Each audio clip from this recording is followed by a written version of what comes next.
Si Donald Mercer, ang chairman ng Orion Corporation, ay nahulog sa bangin at namatay habang naghahiking 3 araw na ang nakalipas. Hindi pa rin na-recover ang kanyang katawan. Bilang resulta, bakante na ngayon ang posisyon ng chairman sa Orion Corporation. Ang mga matandang gago na ito ay gagamit ng lahat ng masamang paraan para pigilan akong maging chairwoman. MS Hawkins, nagbalik tayo sa ating bansa ng palihim. Pero sa sandaling lumapag tayo, nakasunod na agad sila. May tiyak na impormante sa ating grupo. Tumigil ka na dyan. Iwasan muna natin sila. Opo, MS Hawkins. Kakamatay lang ni Donald Mercer. At hindi na sila nag-antay para manlait sa isang biyuda. Mag-ingat po, MS Hawkins.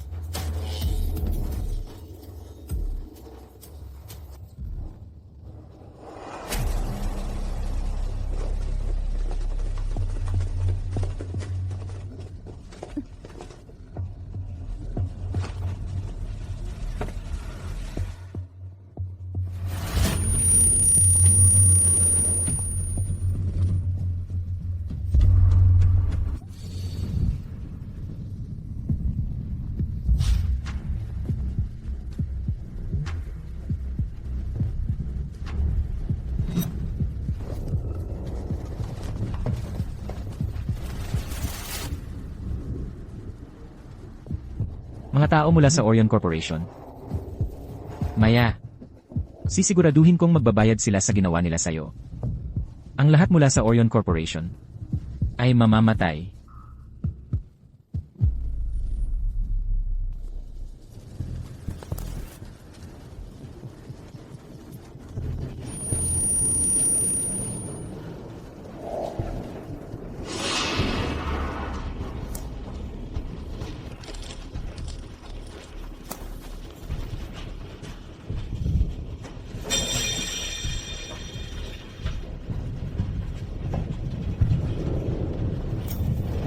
Ganito na ba talaga ang magwawakas?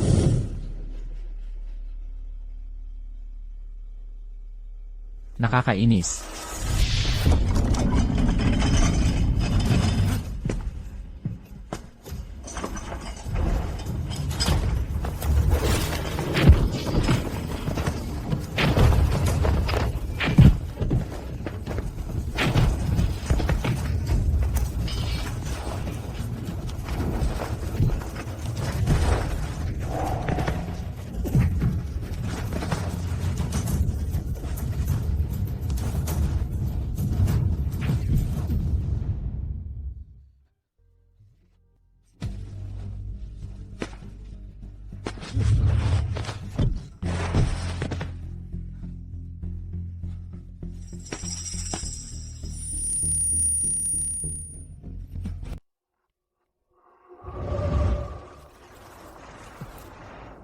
Nakumpleto na ang misyon. Kumusta kayo?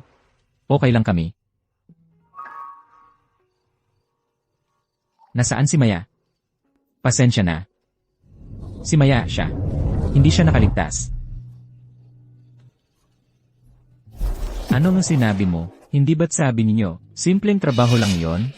Nag-escort lang siya ng file, di ba? Dahil sa awayan ng mga shareholder ng Orion Corporation, sila ang pumatay kay Maya. Biktima si Maya ng kanilang pag-aagawan sa kapangyarihan. Orion Corporation. Nailibing ko na si Maya. Sabi niya, ikaw ang pinakamabait na kuya na naranasan niya. Gusto niyang, huwag kang malungkot, at huwag mo siyang kalimutan. Hindi ko gagawin yon.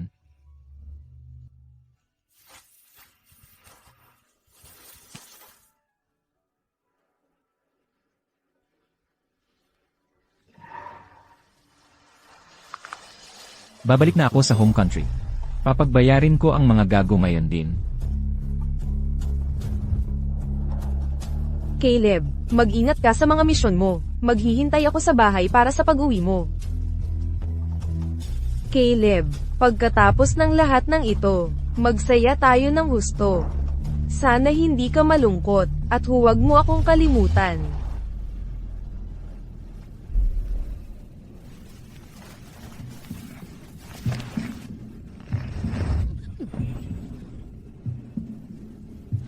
Anong ginagawa mo?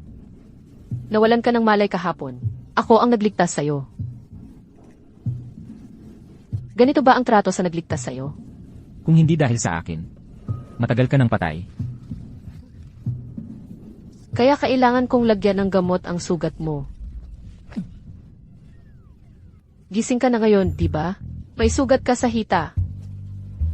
Kapag hindi ko ginamot, magkakapeklat. Walang nakahawak sa leg ko at nabuhay. Pero ngayon, mayroon. Kasi malapit na akong maging boss mo.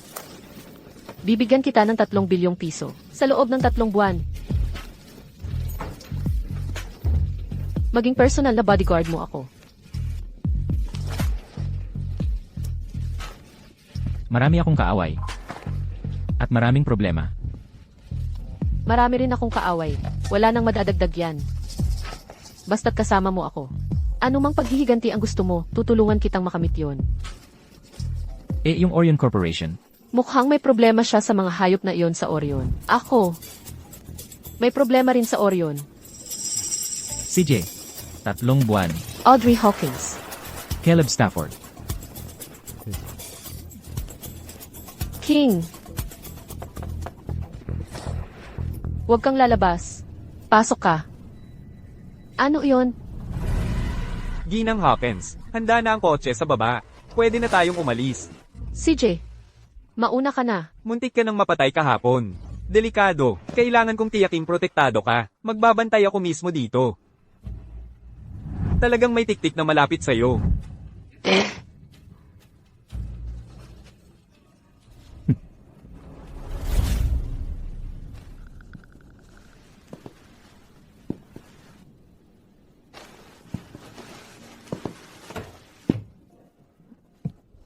Anong ginagawa mo? Ano ng problema? Hindi mo pa to nakikita dati. Lalabas muna ako sandali. Dito ka lang sa bahay at hintayin mo ako. Alagaan mo yung mga sugat mo.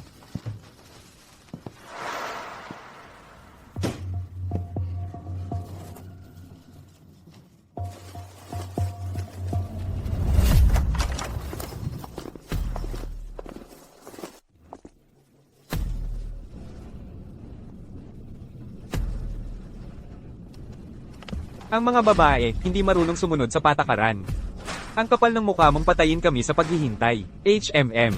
Sa ngayon, ako ang pinakamalaking shareholder sa Orion Corporation. Kung sabihin kong maghintay kayo, maghintay kayo. Kung ayaw ninyong maghintay, umalis kayo. Dadalo ako sa board meeting. Sa makalawa ng tama sa oras. Sa panahong iyon, ako na ang opisyal na magiging chairwoman ng Orion Corporation. At bago mangyari yon, kung may mangyari man sa akin, walang sinuman sa inyo ang makakatakas.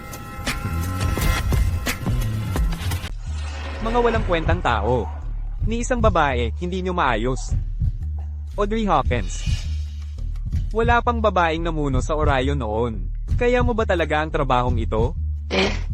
Malinaw naman na mas matalino ako kaysa sa inyong mga matatandang tanga. Audrey Hawkins.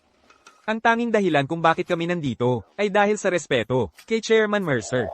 Huwag kang magmalabis. Ang tinutukoy mong si Chairman Mercer, si Donald Mercer, ay asawa ko at pumanaw na siya. Ayon sa mga patakaran, ako ang bagong chairwoman. Sino ka ba para akong pakialam sa sinasabi mong respeto? Ikaw.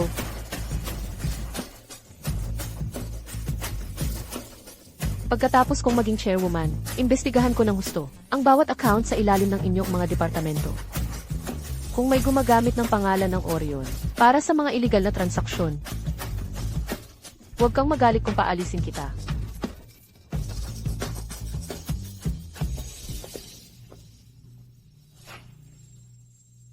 Hindi natin pwedeng hayaan ang babaeng baliw na yon na maging chairwoman. Kung hindi, bawat isa sa atin dito ay makukulong. Gusto ng putang ito na angkinin ang Orion para sa kanya lang. Hindi pwede. Anong laban ng isang byuda sa atin? Ngayon, wala siyang kasama at wala siyang tunay na kapangyarihan. Basta't maalis natin siya. Bago ang board meeting. Ha ha ha. Nandito na ba ang sasakyan? MS, Hawkins, malapit na pong dumating ang sasakyan nyo.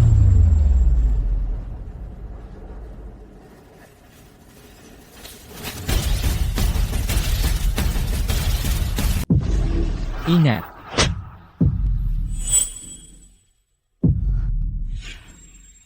Bilis. Tara na.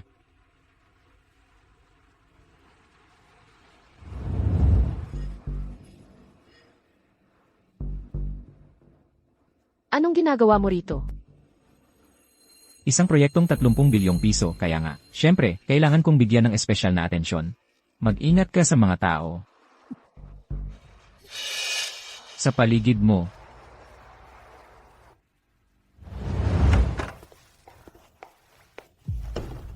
Ikaw,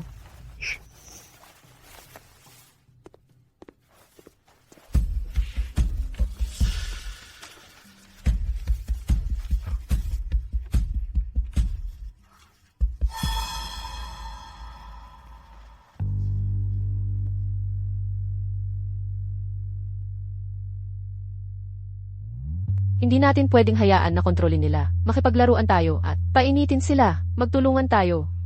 Magpanggap tayong isang balong nagluluksa na nakipag-date sa kanyang toy boy. Ha? Basta makinig ka at sumunod sa akin. At gawin mo ng maayos ang parte mo. Pangako ko, hindi ka na mag-aalala tungkol sa perma sa buong buhay mo. Emma Hawkins, paano mo gusto akong umarte? Hindi ba dapat malakas ang mga binata?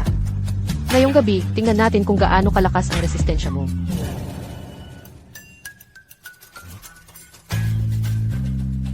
Bukas, dadalhin kita sa Clearwater Estate para maghapong magkasama.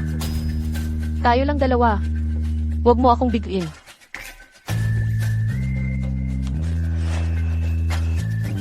CJ, hindi kita bibigyan. Anong ginagawa mo? Kailangan nating mag-ingay para mukhang totoo. Mag-ingay ka. Ay, Sinasabi ko sa'yo, mag-ungol ka.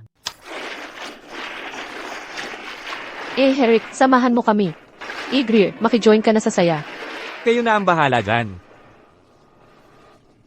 Hindi ba dapat malakas ang mga binata? Tingnan natin kung gaano kalakas ang resistensya mo ngayong gabi. Ah, siya pala, ang sumaklolo sa kanya kaninang hapon. Nagmukha lang palang toy boy niya. Kung hindi dahil sa lalaking iyon. Patay o lumpo na siya ngayon. Huwag kang masyadong mag-alala. Hindi ba balak niyang dalhin ang toy boy na iyan sa Clearwater Estate bukas? Malayo iyon, nasa gitna ng bundok, at walang signal. Sino ang nakakaalam kung anong pwedeng mangyari doon? Totoo. Baka magkaroon pa ng landslide, o kung ano, at hindi na siya makabalik. Ha ha ha ha. MS, Hawkins, handa na ang sasakyan ninyo. Samahan ko na kayo. Bigla na lang sumulpot itong lalaking ito. Ayoko lang na may mangyari sa inyo. Mas alam ko ang tungkol sa kanya kaysa sa iyo. Kailan pa, naging karapatan mong makialam sa negosyo ko. Umalis ka.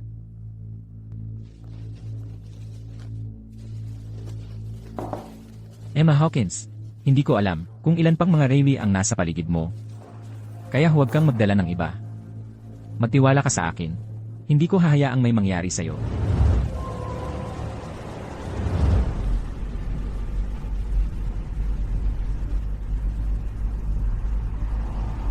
Caleb, paano kung ikaw na lang ang alagaan ko?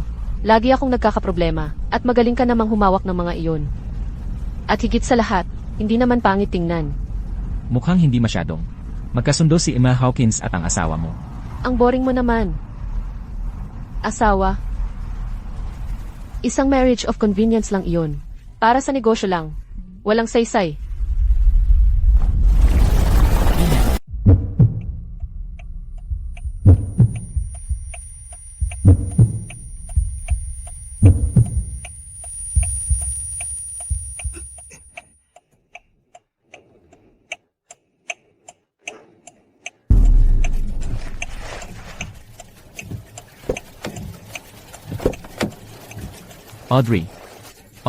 Audrey, gising na.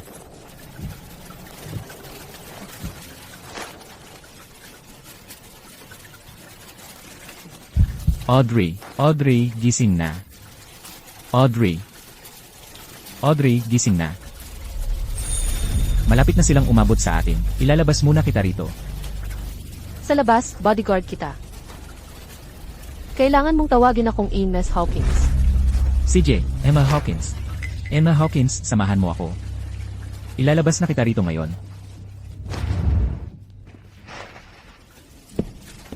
Ikaw lang siguro ang tao na ayaw akong patayin. Siyempre naman, may utang ka pa sa akin sa unang buwan kong sweldo. Kaya't pananatilihin kita. Emma Hawkins, kailangan mong mabuhay bago makipagnegosasyon sa akin.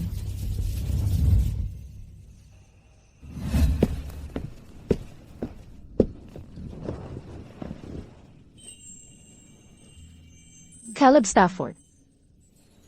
Masama ang pakiramdam ko. May lagnat ka. Bakit ang lamig ng katawan mo? Yakapin mo ako, sige. Emma Hawkins.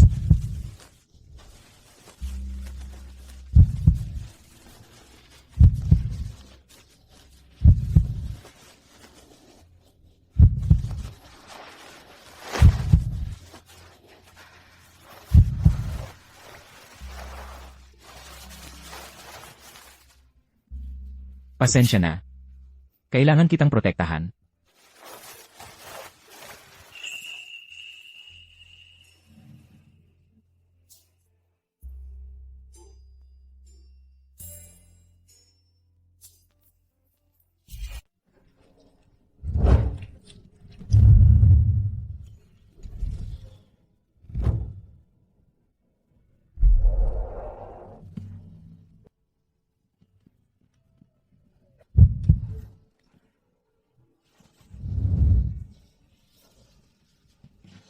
Caleb Stafford. Anong ginagawa mo? Nagpapalamig ako gamit ang yelo. Tapos, papalamigin din kita. Huwag mong gawin yan. May sugat ka pa. Kung mamatay ka, sino ang magbabayad sa akin? Ang buhay mo ay buhay din.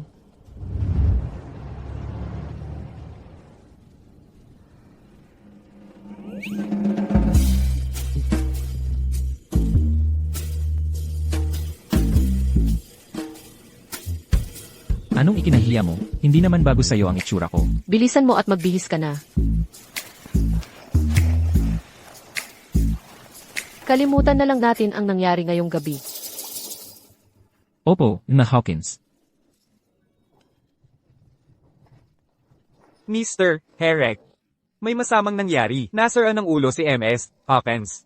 Kahapon, pumunta si MS Hawkins sa Ridgeway Drive, pero nagkaroon ng landslide. At hanggang ngayon, walang balita kung buhay pa siya. Pwede ka nang umalis.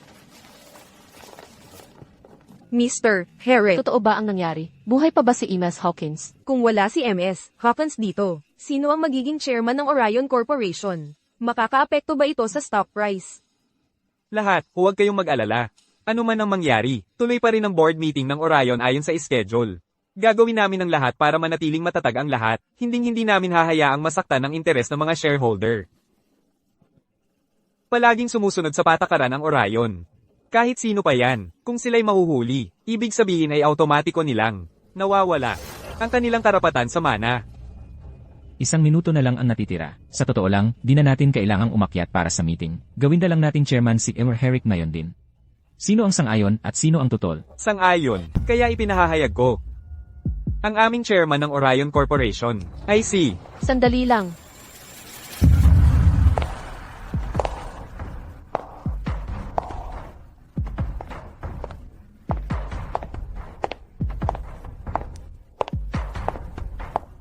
Wala pa akong nasasabi. Hindi pa kayo ang susunod, mga hamak na tauhan, na maging chairman. MS Hawkins. Ikaw, hindi ba't ikaw? Hindi ba't dapat patay na ako ngayon? Matapos kitang empleyuhin itong mga nakaraang taon, ngayon ko lang nalaman.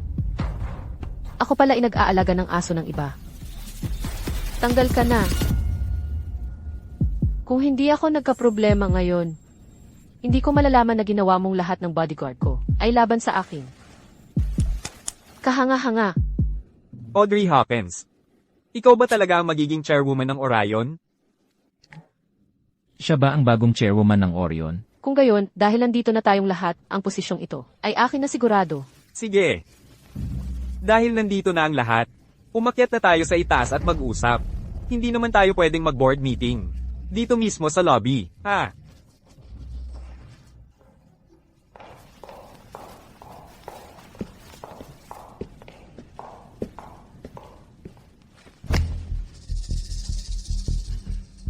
Ang mga tao mo ay hindi talaga marunong sumunod sa mga patakaran.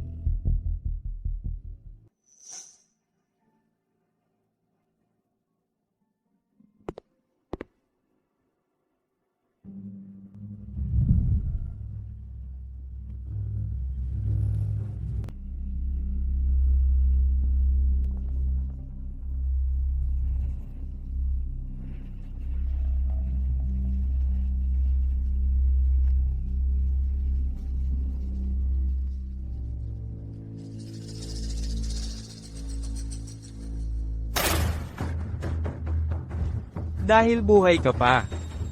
Bakit hindi mo nalang pipirmahan ang stock transfer agreement?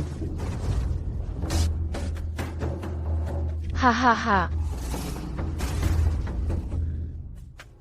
Hindi na nga nagpapanggap. Audrey Hawkins. Walang tatanggap sa isang babaeng masama tulad mo bilang chairwoman. Namamahala sa amin. Noong buhay pa si Donald Mercer, ako ang nagpapanatili ng Orion Corporation para sa kanya. Siya ay wala kundi isang walang kwentang incompetent. Mas magaling ako kaysa sa inyong lahat. Kaya nga ako ang makakapag-utos sa inyong mga talunan. Sinuntok mo talaga ako? Audrey Hawkins, ayaw naming bumaba sa level mo. Gusto mo man o hindi, pipirmahan mo ang agreement na ito ngayon.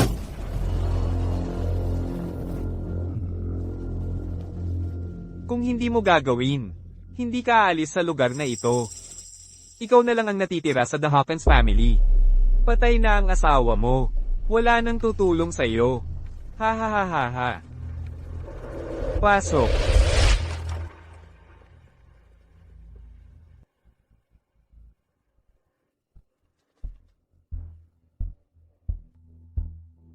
Ano ngayon? Papatayin mo ba ako dito sa Orion? Ha ha ha ha ha. Ang bodyguard mo ay nagtatrabaho para sa akin. Ang assistant mo, akin din. Hanggat pinapanatili kong tahimik ang mga bagay, walang makakaalam kung may mangyari.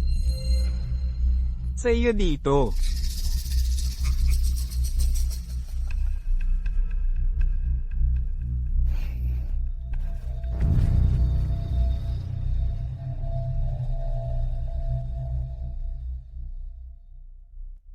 Hindi ko ito pipirmahan. Buisit, mas gusto mo pala ang mahirap na paraan. Kung hindi ka pipirma, hindi ka namin hahayaang umalis dito ng buhay.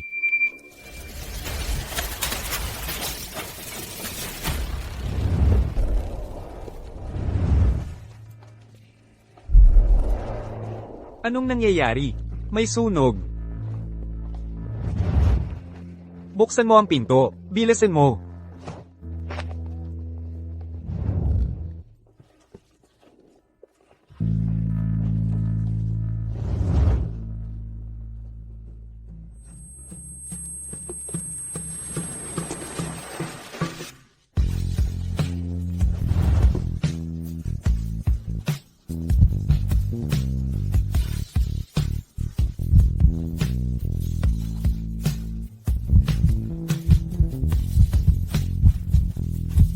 Tara na. Nakalusot siya sa 12-dosenang bodyguard at nakapasok dito. At sinasabi mo sa akin na siya, ang toy boy na tinatago ni Audrey? Sino ka ba? Gaano katapang para manggulo sa teritoryo ng Orion? Ako ang bodyguard na kinuha ni Ginang Hawkins. Ang kaligtasan ni Ginang Hawkins ay responsibilidad ko. Wala sa inyo ang may tsansa laban sa akin. Magpakabait kayo. Tara na. Ikaw ang may hawak. Huwag mong ipakita sa iba ang pinakamababa mong pagkatao.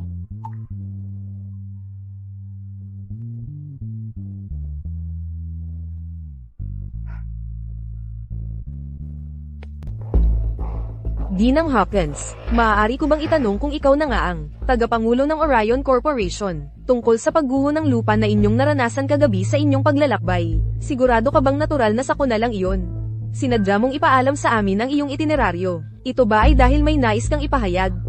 Ngayong araw, nais kong ipaalam sa lahat. na ako, si Audrey Hawkins, ay opisyal ng humalili bilang tagapangulo ng Orion Corporation at tungkol sa tinatawag na natural na sakuna. Ang pagguho ng lupa ay gawa ng tao. Mula pa noong 1 linggo, ang aking kaligtasan ay nanganganib na. Kaya nais kong sabihin sa lahat, kung sakaling ako, si Audrey Hawkins, ay mawala o mamatay, hindi ito magiging aksidente. Ito ay dahil sa kagagawa ng isang tao.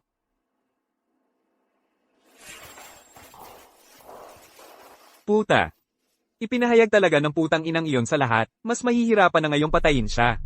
Sa ngayon, ang prioridad ay linisin ang lahat ng maduduming bagay sa ilalim natin. Kailangan muna nating protektahan ang ating sarili. Marami pang pagkakataon para asikasuhin siya sa hinaharap. Ikaw nga ang perpektong bodyguard.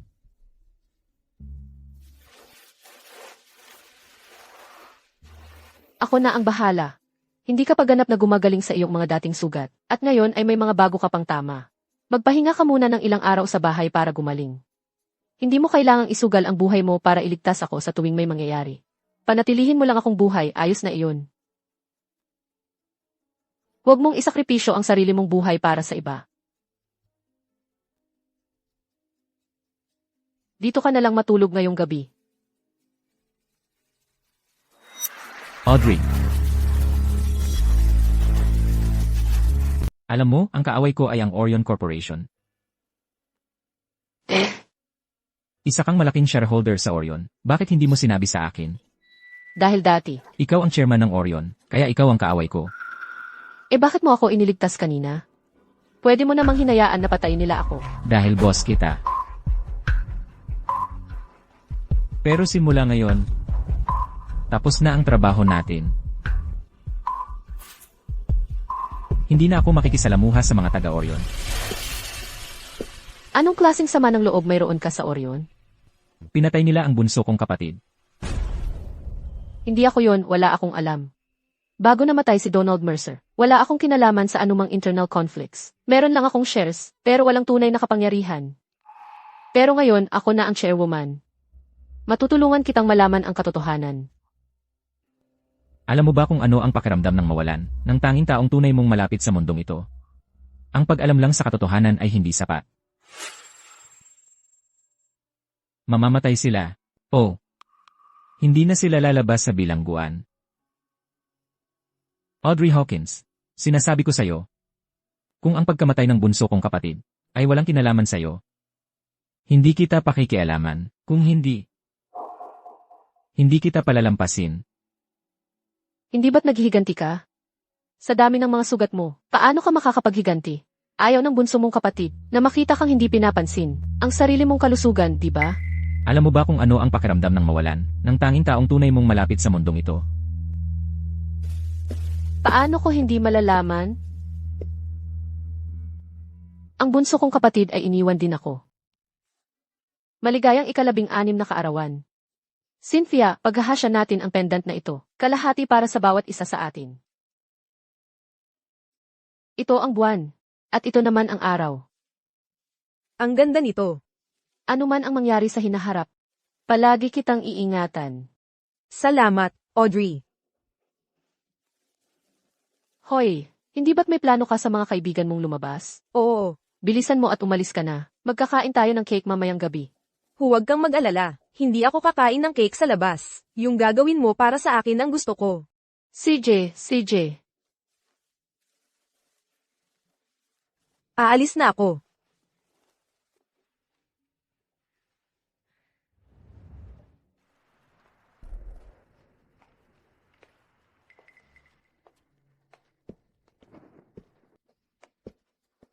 Ano, bumalik na ba si Cynthia?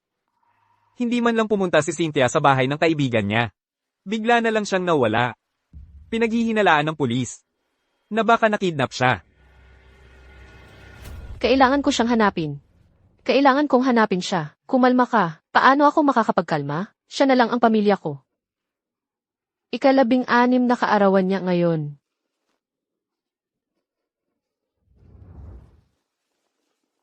Cynthia.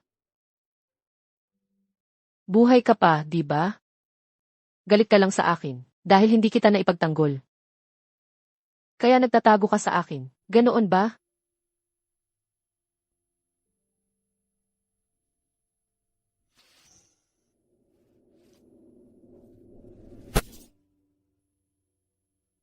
Huwag kang mag-alala. Sisiguraduhin kong magbabayad ang mga gago na yon.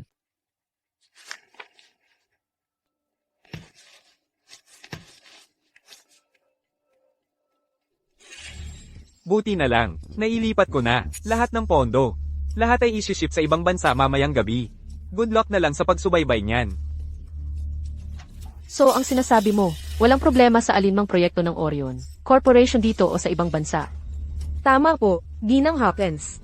Kaya hayaan mo akong magtanong, paano nawala ng overseas branch ang 200 milyong dolyar?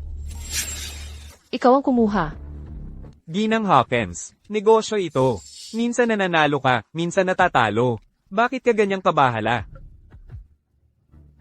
Mukhang maayos ang lahat sa ibabaw. Pero sino ang nakakaalam sa nangyayari sa likod ng mga eksena? Sige, tingnan natin, Ginang Hawkins, kung sapat ang galing mo, para mahanap ang mga isyong iyon. Titingnan natin. HMPH.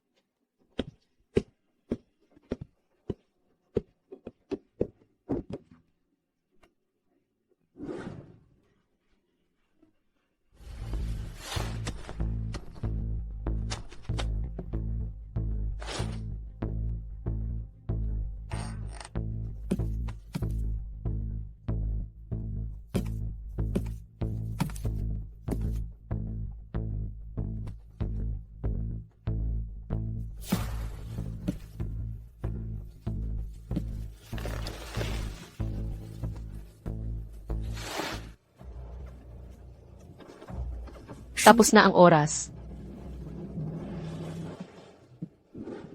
Huwag kang mag-alala. Binabantayan ko siya. Nasa opisina pa rin si Audrey.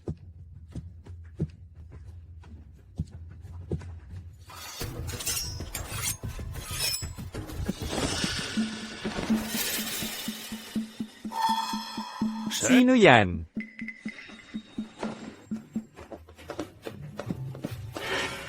Ano ang gusto mo? Talagang papatayin mo siya. Dito, sa gitna ng lahat ng kamera sa Orion Corporation. Bakit mo pinaparusahan ang sarili mo? Sa pagkakamali ng iba? Sa tingin mo ba talaga, kapag pinatay mo siya, at ikaw naman ang makulong, makakaramdam ba ng ginhawa, ang nakababatang kapatid mo sa langit? Ang security system ng Orion Corporation ay sinira ko na. Eh ano naman, si Brian Herrick ay may pera at koneksyon. Kung papatayin mo siya, hindi ka makakatakas. E ano naman?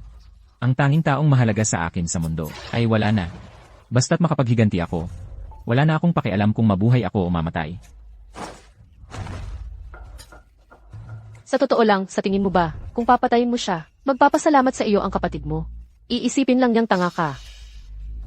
Anong punto ng pagsasabi ng lahat ng ito? Ang taong nagmamalasakit sa buhay ko ay wala na. Ako, nagmamalasakit. Caleb Stafford. Mas mahalaga ang buhay mo kaysa sa kanila.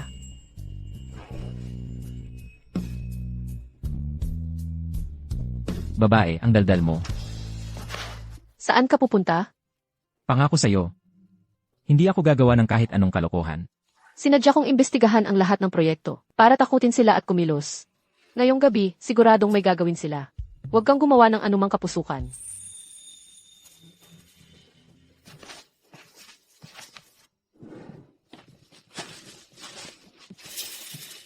Kumusta na? Darating ang bangka sa loob ng 3 oras. Ayos na ang lahat ng papeles. Bukas ng umaga. Lahat ng gamit na ito ay isi-ship na sa ibang bansa. Ha ha ha ha. Array. Walang sumunod sa atin, di ba? Wala. Mabilis naman tayong umalis. Wala siyang oras para mag-ipon ng sarili niyang tao. Buisit. Ngayon, ang kasama na lang niya ay yung nakakainis na bodyguard. Paano pa siya maglalakas loob na habulin tayo? Ha ha ha.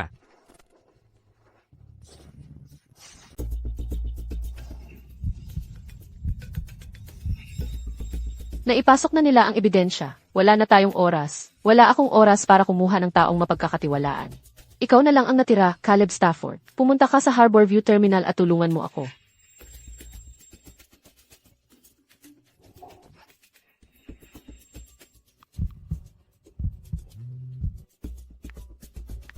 Hindi ako magtatrabaho para sa kahit sino mula sa Orion. Ito na ang huling pagkakataon mo. Ang mga tao nila ang nagpapatakbo ng lahat ng mga sangay sa ibang bansa. Kung maipadala ang mga ito sa teritoryo nila, mawawalan ako ng lahat ng leverage. Hoy, nandito na ang bangka. Tara na, tara na.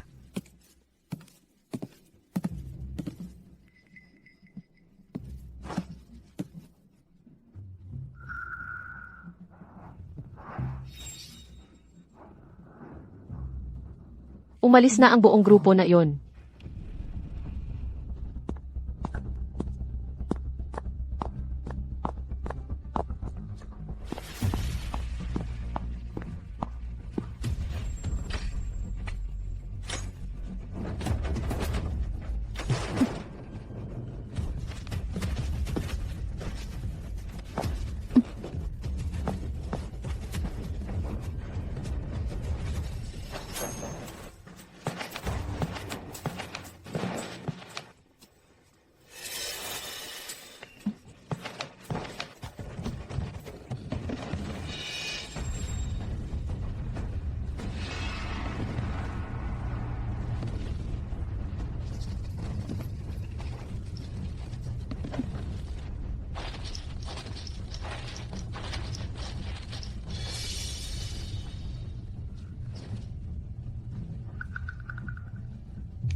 Ito ang listahan ng pautang.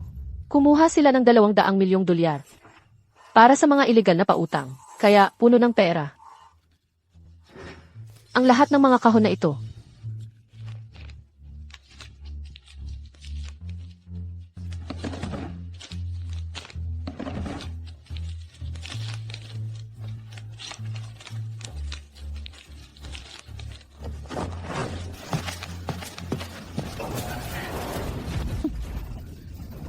Ha ha ha.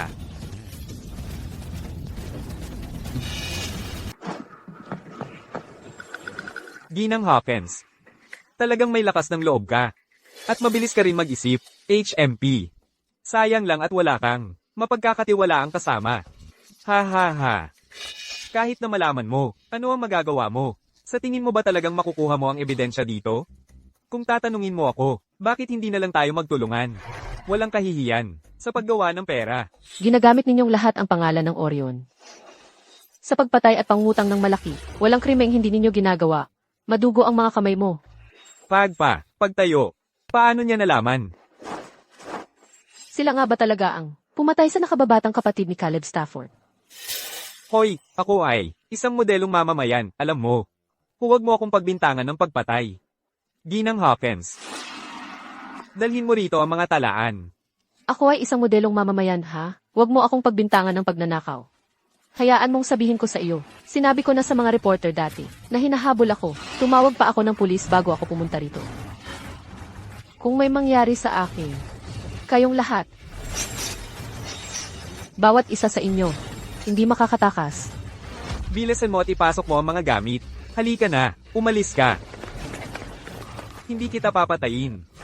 Pero, pwede pa kitang putulan ng isang kamay. O baka isang paa. Hey.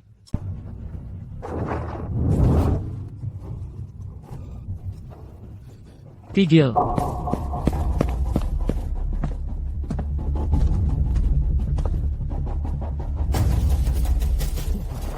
Isa na namang gustong mamatay. Mukhang mahal na mahal ka ng boy toy mo. Eh di patayin na lang namin kayong dalawa.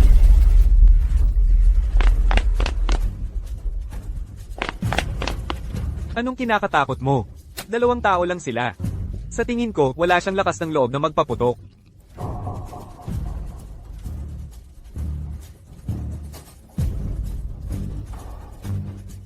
Huwag kang gagalaw. Makipaglaban sa mga matatandang tulad ninyo. Ano bang dapat katakutan? Ilagay ang mga kamay sa ulo. Bumaba ka. Gumalaw ka ulit. At ipapakita ko sa'yo kung gaano kagaling ang pag-target ko. Magkano ang binayad sa'yo ng babaeng ito? Doblehin ko. Ang pagsama mo sa babaeng ito ay wala kang mapapala. Panaginip lang yan. Mauna ka. Sasaklob ako.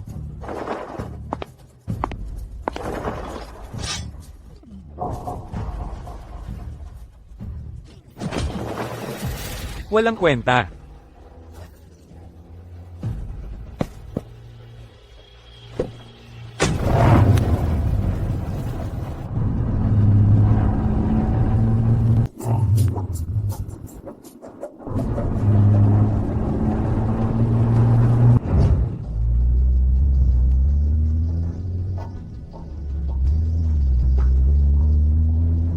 Kung hindi ako nahuli, pwedeng dumating ang mga pulis at dakpin silang lahat ng sabay-sabay. Lahat sila. Malamang nailipat na nila ang illegal na pera ngayon. Wala ka namang kinalaman dito. Wala ka namang profesional na pagsasanay. Imposibleng matalo mo sila. Ang mabuhay ay panalo na.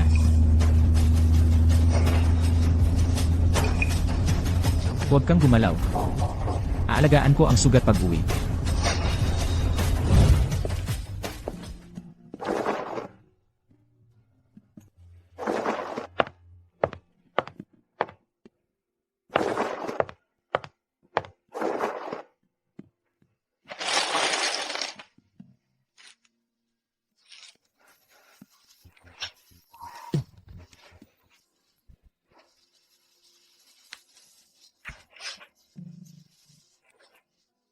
Bakit mo pinanganib ang lahat ng ganoon?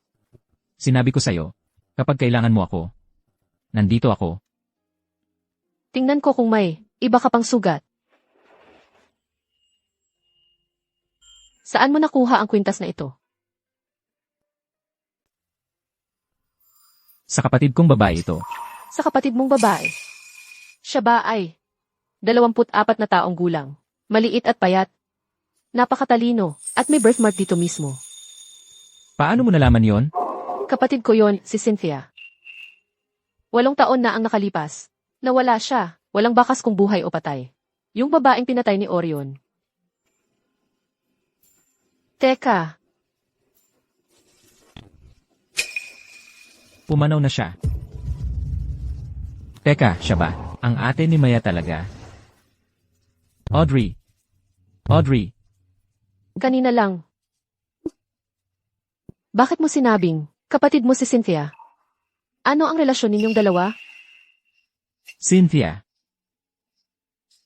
Yun ba ang totoong pangalan ni Maya? Cynthia Hawkins ang pangalan niya. Kapatid ko siya.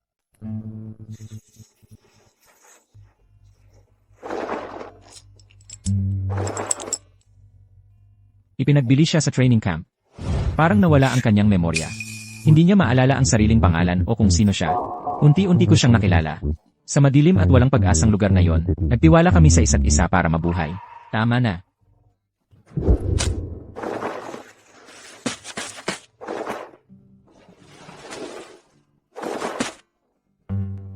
Ang lugar na yon ay ginagawa lang ang mga tao na, mga makina ng pagpatay na walang damdamin. Hindi namin matiis na, mabulok doon. Kaya sabay kaming tumakas. Tigil! Huwag kang tumakbo. Huwag kang gumalaw. Sabi ko tumigil ka.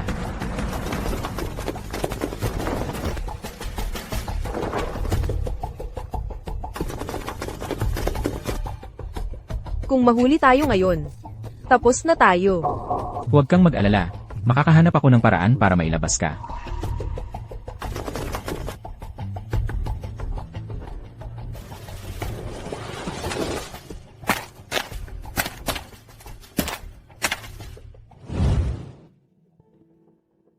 Magkasama kaming nakipaglaban. Sa sarili naming lakas, bumuo kami ng isang team. At tumanggap ng mga bounty. Siya ang pinakamahalagang tao para sa akin. Siya ang pinakamahalagang tao sa buhay ko. Ang pinakamahalagang tao. Kung wala siya, na nakikipaglaban sa tabi ko. Malamang patay na ako matagal na. Lumabas ka muna. Audrey, Lumabas ka lang sandali. Pabayaan mo akong mag-isa sandali.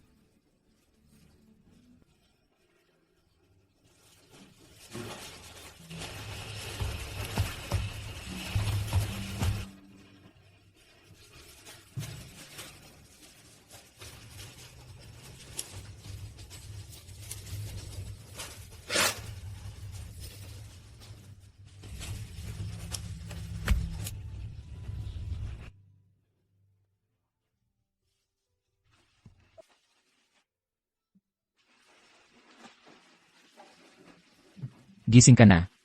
Gutom ka na siguro pagkatapos ng maghapon na hindi kumain. Kainin mo habang mainit pa. Hindi ako kakain. Para hindi mo na ako singilin pa. Sumobra ka na, Caleb. Hindi ito ang unang beses na sumobra ako.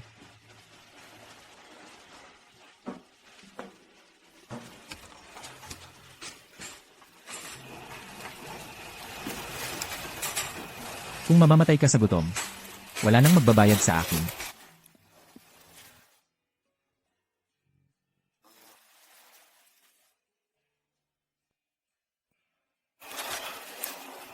Hindi ba masarap?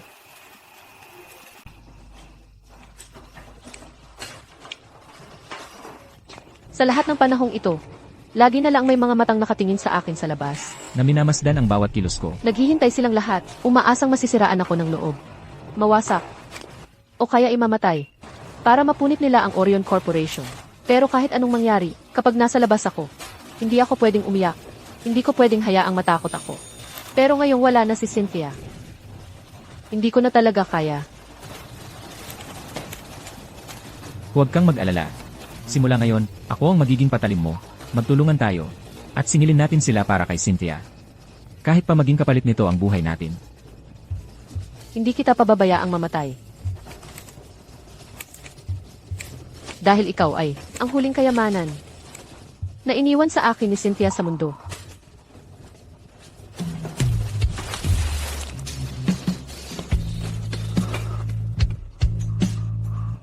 Emma Hawkins, Caleb Stafford, nasa serbisyo niyo. Kahit pa maging kapalit nito ang buhay ko. Bibigyan kita ng 3 araw para gumaling sa mga pinsala mo.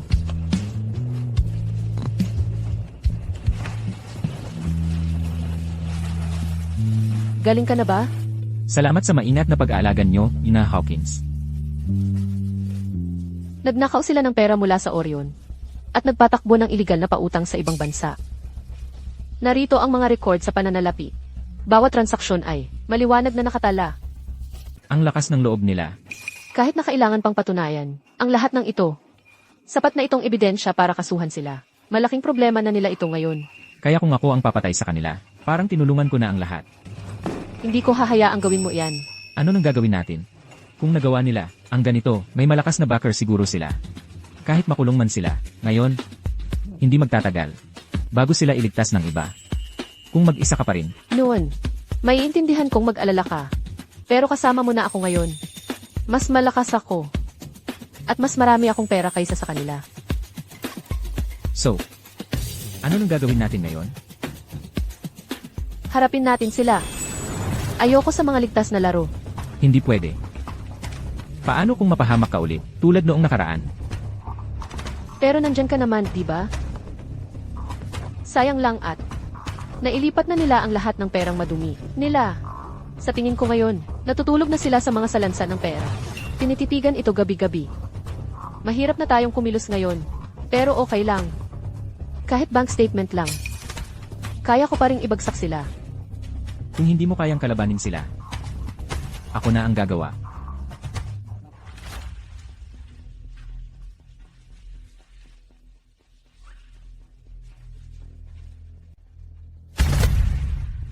Kalahating oras na. Ano ba talaga ang gusto mong gawin? Ginagamit mo ba ang titulo mo bilang chairwoman para maglaro lang ng bahay-bahayan? Bakit ka nagmamadali?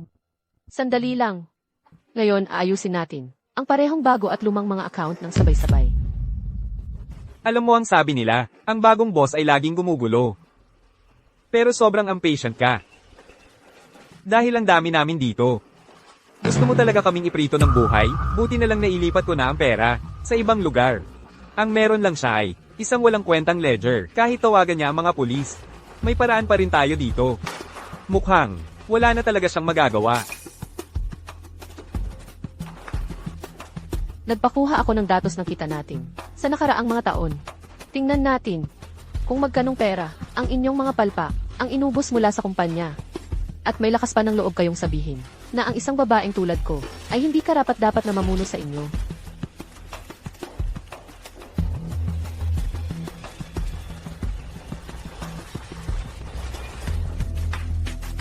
Unang quarter, pagkalugi ng 80 milyong dolyar.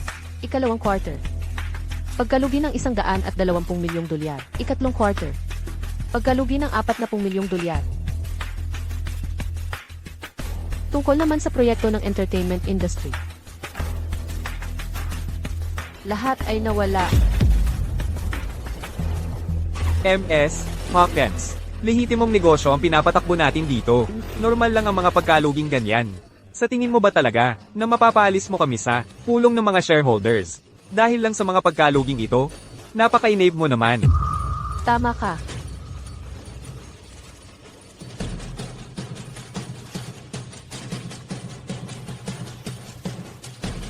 Sige, tapos na ang pulong.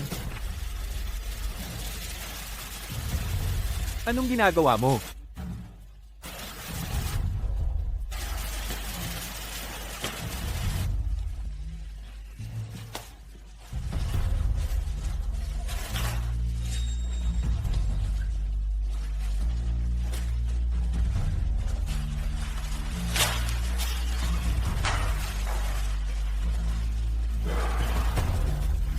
Hello. Wala namang nangyari, di ba? Normal lang ang lahat tulad ng dati.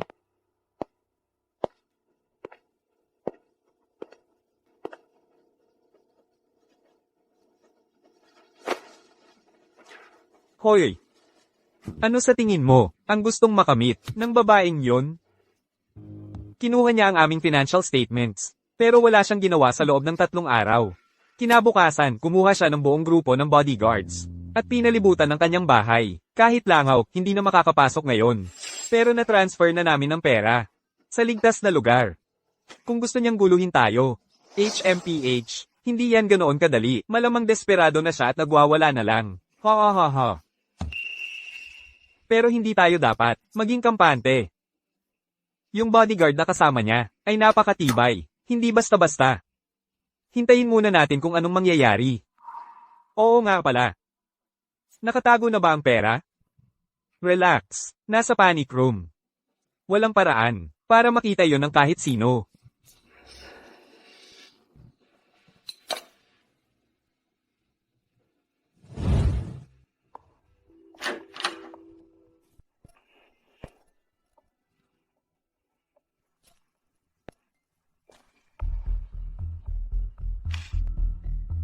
Will. Ang daming pera.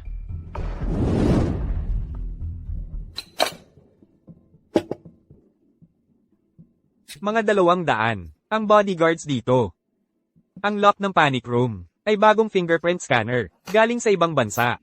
80 milyong dolyar ang ginastos ko para dyan. Talagang walang paraan para makapasok ang kahit sino. Basta't manatili tayo dito, ang babaeng yun ay walang magagawa sa atin. Ha ha ha ha.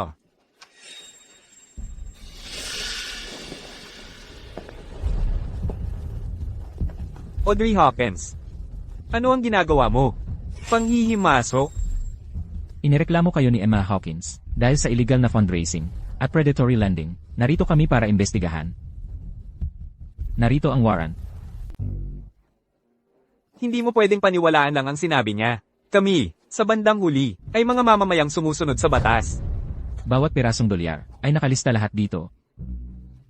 Teka, proyekto lang iyon sa ibang bansa, hindi utang. Hindi nyo pwedeng arestuhin ng isang tao, dahil lang sa isang talaan, di ba? Pangkaraniwang paghahanap lang ito. Ano ba ang kinakabahan mo? Hindi naman siguro na may itinago ka talagang maduming pera sa bahay. Ano? Anong maduming pera? Huwag kang magsalita ng kung ano-ano. Sige na nga, halugugin nyo na. Wala akong itinatago. Maghintay ka lang, isasampa ko talaga sa'yo, ang kasong paninirang puri.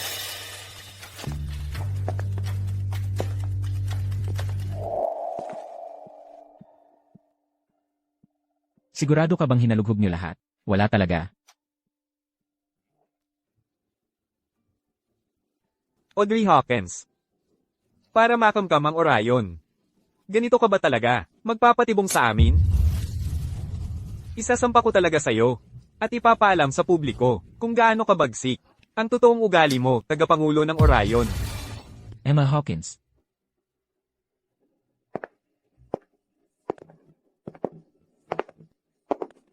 Paano ka nakapasok dito? Ito ba ang hinahanap nyo? Tingnan mo ang mga libro.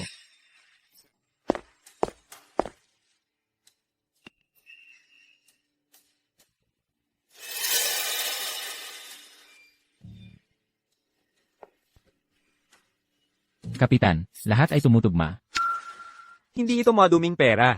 Ito ay negosyo sa ibang bansa ng Orion. Lehitimong proyekto ito. Ang perang ito ay dividend lang namin, yun lang. Galing ito sa negosyong ginawa namin kasama. Ang dating direktor, si Donald Mercer. Dividend lang ito. Alam mo ba, tungkol dito, Hindi ko alam, at hindi talaga yan totoo. Ilang taon na ang nakalipas, kahit na si Donald Mercer ang chairman. Halos wala siyang silbi. Lahat ng partnership sa negosyo ay talagang ako ang humahawak sa likod ng eksena. Wala namang naging iligal. At kahit na meron, sarili lang nilang gawain yun. Kasama si Donald Mercer sa tabi-tabi. Bilang chairwoman ng Orion Corporation, handa akong makipagtulungan sa investigasyon ninyo. Madaling malaman kung may problema, ang perang yan o wala. dalhin niyo silang lahat. Putang ina mo. Ikaw lahat yan. Sinadya mo kaming isahan. Para lang mapasa iyo ang Orion. Hindi ka talaga magpapatalo, di ba? Nakita mo na ba siya dati? Ikaw. Sino ka talaga? Mukhang nakita mo na siya. Mas mabuting sabihin niyo na lang ang totoo. May iba pa bang kasabwat kayo? Kahit anuman sa kasong pagpatay, wala na kayong pag-asa. Mas mabuting may isasama pa kayong iba. Kung illegal na pera lang, May paraan pa. Pero kung makakabit sa inyo ang pagpatay, tapos na kayo. Kami, hindi namin. Wala kaming pinatay. Binayaran lang namin siya para maghatid ng isang bagay para sa amin. Sa huli, si Donald Mercer ang kumuha sa kanya. Wala kaming kinalaman doon. Si Donald Mercer. dalhin niyo sila. Bumalik kayo at imbestigahang mabuti ang Orion.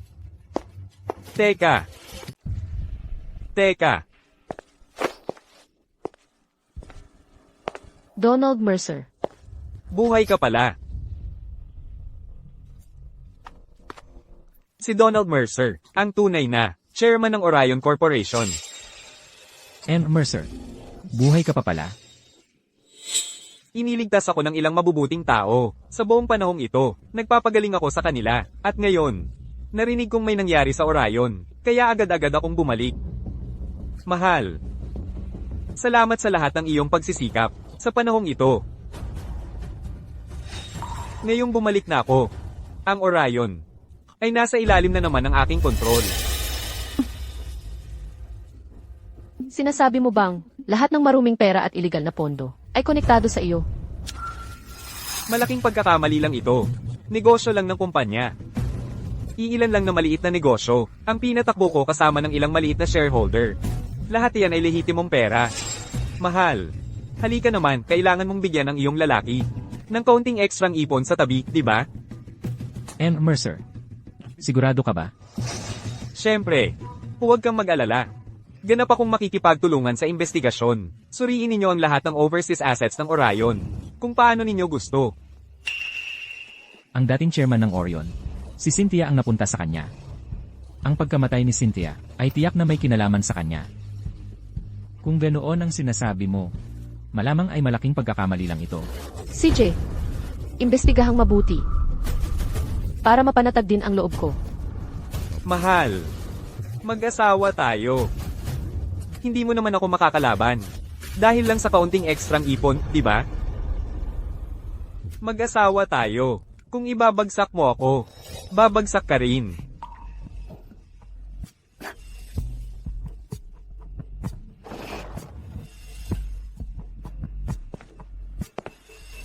Sa panahong nagpapanggap akong patay sa ibang bansa, tinitiyak ko nang, natakpan ko na ang lahat ng bakas ko. Ginang Hawkins. Audrey Hawkins. Kung ganito siya magsalita, malamang natakpan na niya kung saan nanggaling ang perang iyon. Alam ko, pag nanakaw at mga shady na pautang, sure ako na si Donald ay kasangkot dito. Masyado akong pabaya noon. Hayaan siyang makalusot sa ilalim mismo ng aking ilong. Kung ako lang ay nagpapanik at kumikilos na naguguluhan, maaari ko siyang mapababa ang kanyang gwardya. At isipin na nanalo na siya. Ikaw at siya. Kasal kayo. Binalaan niya ako at sinabi kong patuloy kong tinitignan ito. Isisi niya ang lahat sa akin. Kahit na siya ay makulong, sisiguraduhin niyang babagsak din ako kasama niya. Hindi pwede. Ikaw lang ang pamilya ni Cynthia na natitira sa mundong ito. Hindi ko hahayaang may mangyari sa'yo.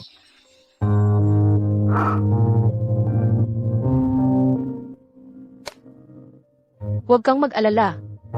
Pero ngayong bumalik si Donald Mercer, may higit pang nangyayari sa likod ng lahat ng ito.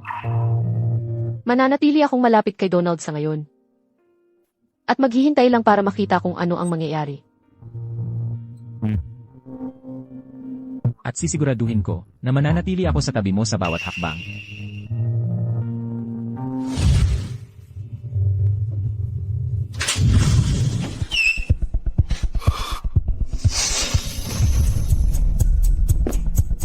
Audrey Hawkins.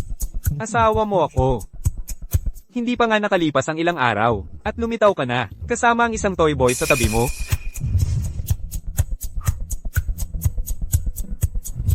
Simula nang kumalat ang balitang namatay ka, lahat ng mga matatandang lalaki sa Orion ay sinusubukan ang bawat paraan para patayin ako.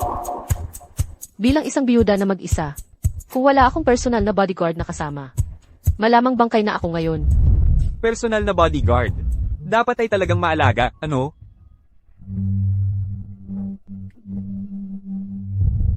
Dapat umalis ka na ngayon.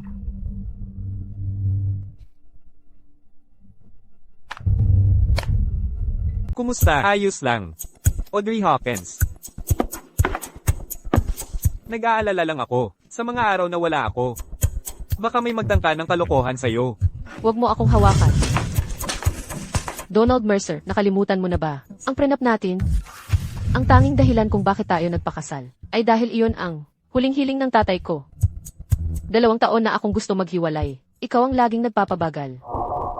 Mahal na mahal kita talaga. Hoy, Audrey. Hanggang ngayon, hindi mo pa rin ba naisip? Nagbago ng mood, ha? Hindi tulad kanina, nang pinagbabantaan mo ako. Hindi ba tungkol iyon sa pagpapalago ng pera? Para magkaroon ka ng mas magandang buhay? Kailangan ba kita para doon? Huwag mong kalimutan. Ang tanging dahilan kung bakit ligtas kang nakaupo sa pwesto ng chairman ay dahil sa akin. Ayoko lang makipag-away para doon. Pero tingnan mo, nakikipagsabwatan ka kay Oscar Breer at sa iba para gumawa ng krimen sa ilalim ng pangalan ng Orion. Sa totoo lang, baka hindi ka na dapat nasa pwestong iyon. Teka.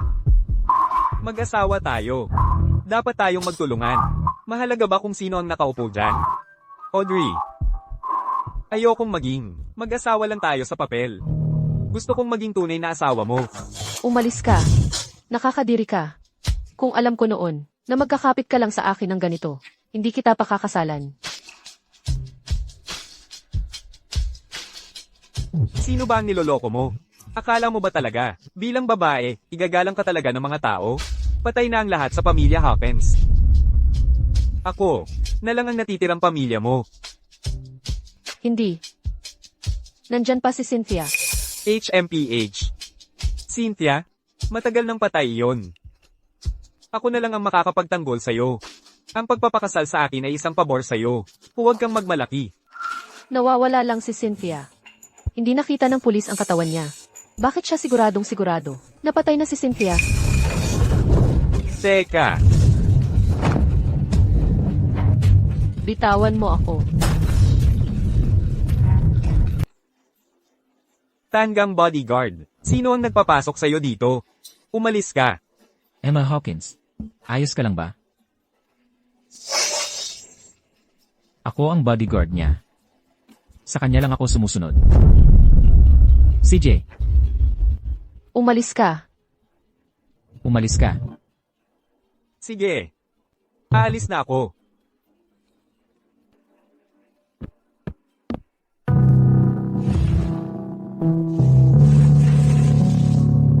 Audrey Hawkins, okay ka lang ba? Caleb, ayaw ko nang mag-imbestiga pa. Hindi ko kayang isama ka sa kapahamakan ko. Habang lumalalim tayo, mas mahirap nang makaalis. Mahalaga rin ang buhay mo. Yung mga nagmalasakit sa buhay ko, ay patay na. Ako, nagmamalasakit ngayon. Ikaw, ang huling mahalagang bagay na iniwan ni Cynthia sa mundong ito.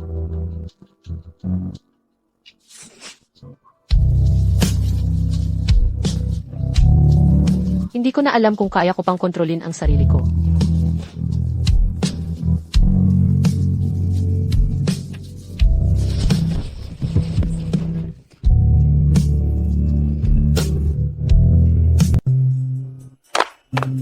Ginang Hawkins, ang tracker na inilagay ko kay Donald Mercer ay nagpapakitang malapit na siya sa pintuan.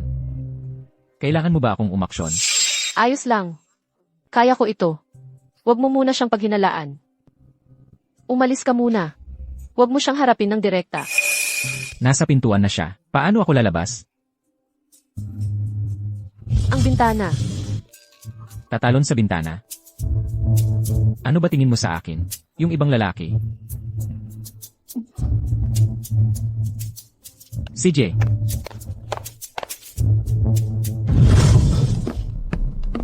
Nasaan siya?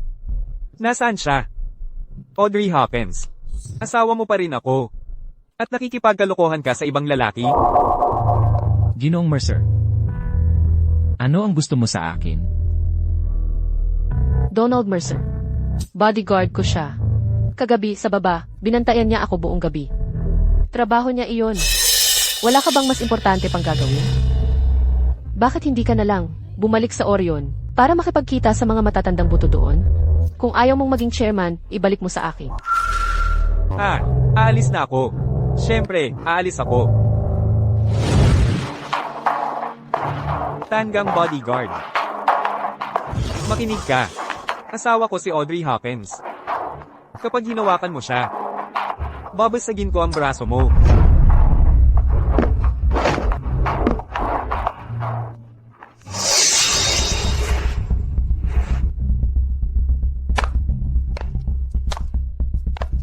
Pinaghihinalaan ko na ang pagkawala at pagkamatay ni Cynthia ay parehong may koneksyon sa kanya. Pinaghihinalaan ko ang pagkawala at pagkamatay ni Cynthia ay parehong may koneksyon sa kanya. Noon pa. Paano nga ba nawala si Cynthia? 8 taon na ang nakalipas sa kanyang kaarawan. Araw na iyon, binigyan ko siya ng kwintas na iyon. Pagkatapos, lumabas siya para makipag-hangout sa mga kaibigan niya. Hindi na siya bumalik kahit na gabi na. Kinagabihan, umuwi si Donald. Sinabi niya sa akin na nawawala si Cynthia. Hinanap ko siya ng matagal pero hindi ko siya natagpuan. Walang baka sa kanya, buhay man o patay.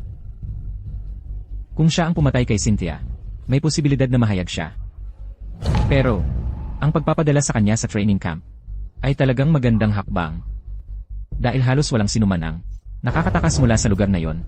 So ang sinasabi mo, ang layunin niya ay hindi patayin si Cynthia, kundi siguraduhin hindi na niya ako muling makikita. Anong klaseng misyon ang kinuha niya mula kay Orion? Dapat ay escort niya ang isang file. Pero, walang nakakaalam kung sino ang tatanggap. Anong file? Hindi ko alam. Pero may isang taong nakakaalam.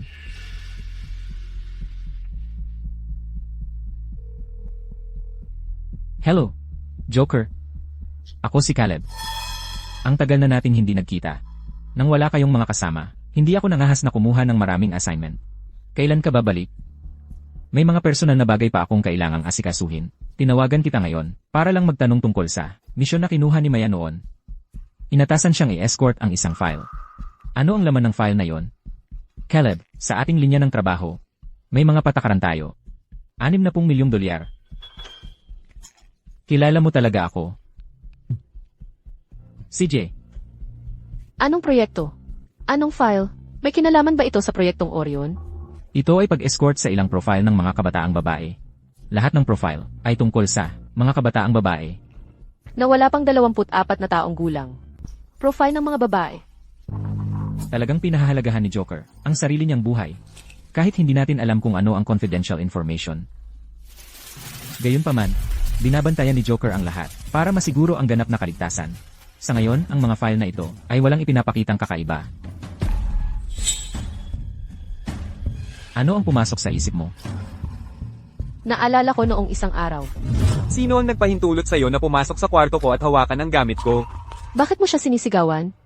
Sinabi ko sa kanyang pumunta sa kwarto mo para kunin ang mga file ng proyekto. Gusto kong tingnan ang mga iyon. Audrey, nahawakan ko ang maling bagay. Pero hindi ko talaga sinasadya.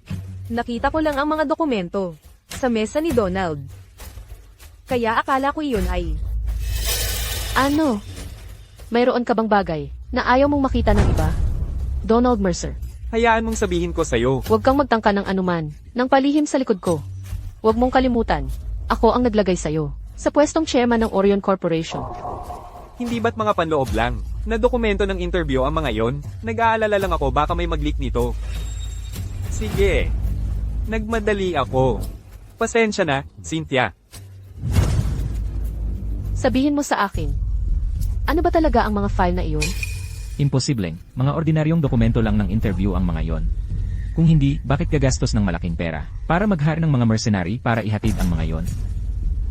May safe sa opisina ni Donald. Titingnan ko na ngayon. Audrey, hindi ka na nag-iisa. Ako na lang ang pumunta. CJ,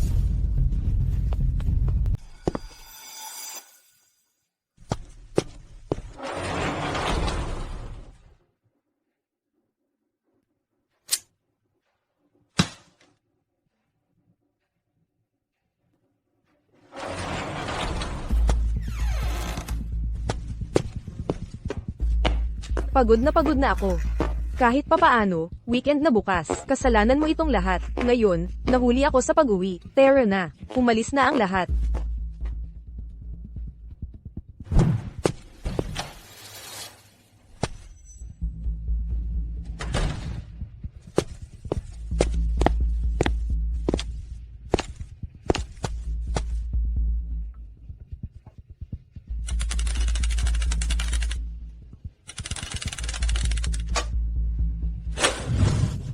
bumalik na ba si Donald Mercer? Hindi pa. Pero, wala rin siya sa opisina.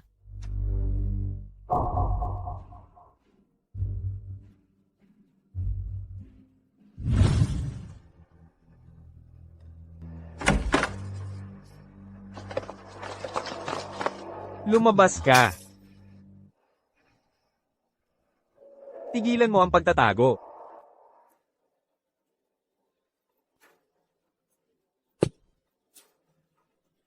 Sino ka talaga?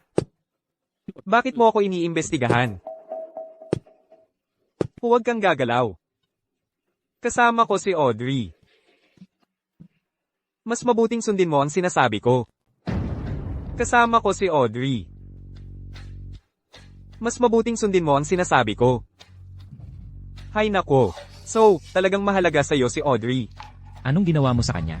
Asawa ko si Audrey. Gagawin ko sa kanya ang anumang gusto ko. Ikaw, Mas mabuting makipagtulungan ka. Kung ayaw mong mamatay si Audrey, sumunod ka lang. Gapyusan mo siya at dalhin sa ibang lugar.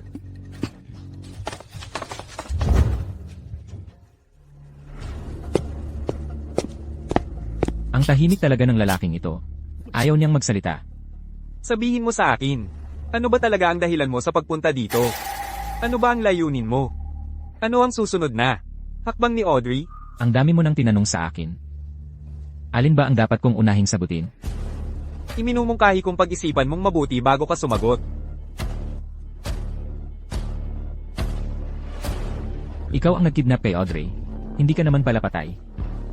O nagpanggap kang patay.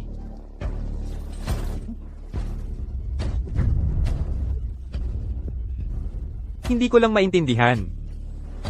Bakit ako lagi ang target mo? Yung babaeng nagdala sa'yo ng mga dokumentong iyon. Kapatid kong babae. Si Cynthia Hawkins ang kapatid mong babae? Ah, ganun pala. Hoy. Pero alam ba ni Audrey? Ang lahat ng ito? Hindi niya alam. Wala siyang alam. Ako ang may gusto ng paghihiganti sa'yo. Kaya sinadya kong lumapit sa kanya. Wala siyang kinalaman dito. Huwag mo siyang saktan. Kaya, ikaw ang pumatay sa kanya, tama ba? Ang isang taong patay na ang lakad. Ay walang kailangang malaman. Tigil.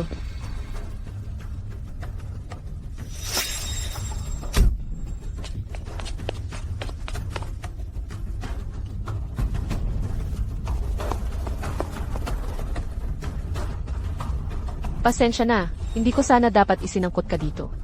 Ayos lang. Walang-wala ang galos na to. Hindi nila ako papatayin. Audrey Hawkins. Ano ba talaga ang nakikita mo? Sa batang lalaking to? Hindi ba't mas mabuti para sa'yo ang kumita ng malaki kasama ko kung gusto mong maging chairwoman ng Orion Corporation? Ibibigay ko yan sa'yo. Ang anumang gusto ko, kailangan ko bang ibigay mo iyon? Ano ng lakas ng loob mong saktan ang mga tao ko? Donald, tanungin kita. May kinalaman ba sa'yo ang pagkawala ni Cynthia? Magsalita ka. Paano naman nangyari yon? Mag-asawa tayo. Siya yon. Siya ang pumatay kay Cynthia Hawkins. 8 taon na ang nakalipas, ipinadala si Cynthia sa training camp. Nagawa rin niya. Malamang nalaman ni Cynthia ang isa sa mga lihim niya. Yun lang ang dahilan. Donald, alam mo ba? 16 na taong gulang pa lang si Cynthia noon. Bakit mo ginawa to? Bakit? Audrey, huwag kang mag-alala. Pangako, gaganti ako para kay Cynthia. Sabi ko sa'yo, hindi ako yun. May ebidensya ka ba? Audrey, seryoso ka? Palagi ko siyang itinuring na parang sarili kong kapatid. Asawa kita. Pero naniniwala ka sa isang di mo kilala kaysa sakin. Sige, kung may patunay ka, ipakita mo sa akin. Walang ebidensya? Anong gusto mo? Patayin mo ako? At ikaw naman ang makulong? Mag-asawa na lang tayo sa impyerno. Papatayin kita. Audrey, Papatayin kita. Audrey, Bitawan mo ako, papatayin ko siya. Audrey.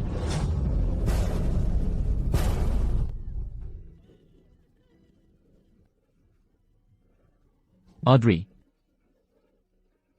Ano nung sinabi mo sa akin noon? Huwag mong hayaang ang pagkakamali ng iba ang magparusa sa'yo. Kasalanan ko lahat ito. Kung hindi ako nagpakasal kay Donald, hindi sana nasaktan si Cynthia. Ngayon, ang pumatay ay nakatayo mismo sa harap ko. Wala na akong ibang paraan. Meron ako.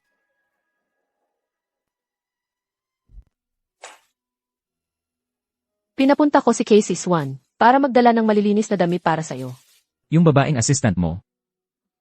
Isa siya sa amin. Huwag kang mag-alala. Hindi niya ilalabas kung nasaan tayo. Lapatan ko ng gamot ang sugat mo. Masakit. Magiging mas maingat na ako. Napala. Sa mga susunod na araw, huwag mong hahayaang malaman ni Donald Mercer kung nasaan tayo. Bukas, dadalhin kita sa ibang bansa para makipagkita sa kanya. Yung Joker na iyon, siya ang nagbibigay sa'yo ng mga trabaho. Tutulungan ba niya tayo? Hindi. Pero mapapasabi ko sa kanya ang gusto nating malaman.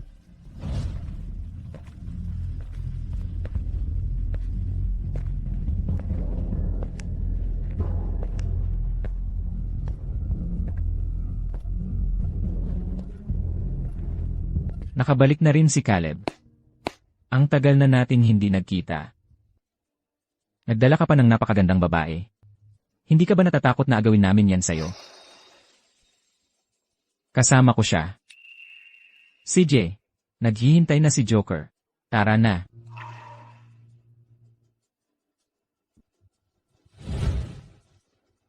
Joker, ang tagal na nating hindi nagkita. Ang tagal na nating hindi nagkita. Caleb Stafford. Matagal na nating magkaibigan. Kayong dalawa, lumabas muna sandali.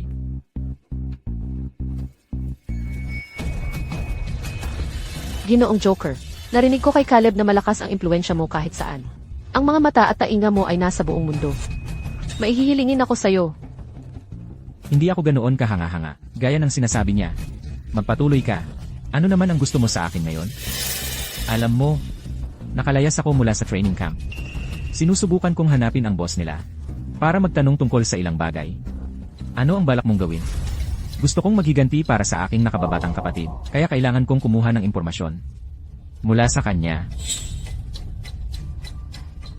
Maya Stafford, ang babaeng nakalayas kasama mo mula sa training camp noon. Alam mo, hindi ka nila tutulungan. Kaya nga, kailangan ko ang tulong mo. Nagbibiro ka ba? May mga patakaran kami sa kanya. Mapayapang pagsasama. Ngayon gusto mong ipagapos ko siya. Hayaan mong baguhin ko ang sinabi. Inihiling ko lang sa inyong lahat na anyayahan siya. At kami na ang bahala sa iba. Pangako ko, hindi ka nila sisisihin kahit kailan. Ang tapang mo, miss.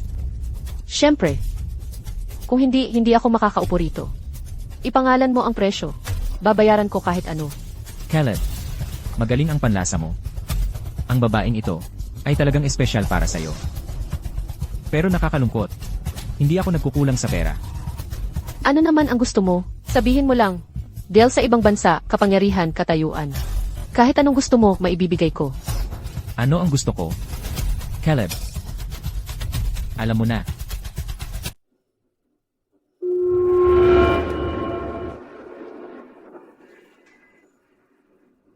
Akin na si Caleb ngayon.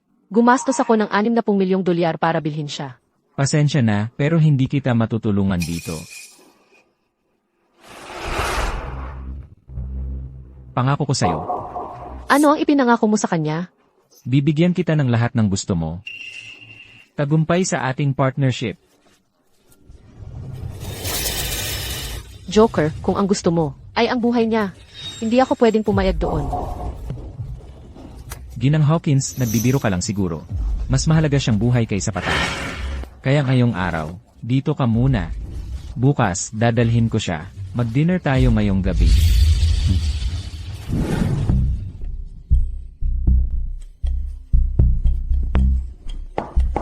Ano ba talaga ang gusto ni Joker?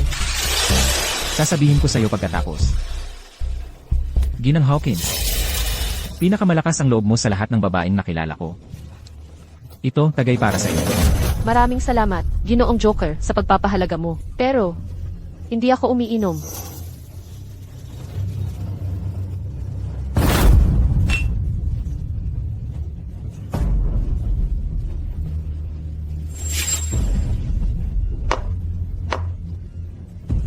Kukuha ako ng tubig para sa iyo.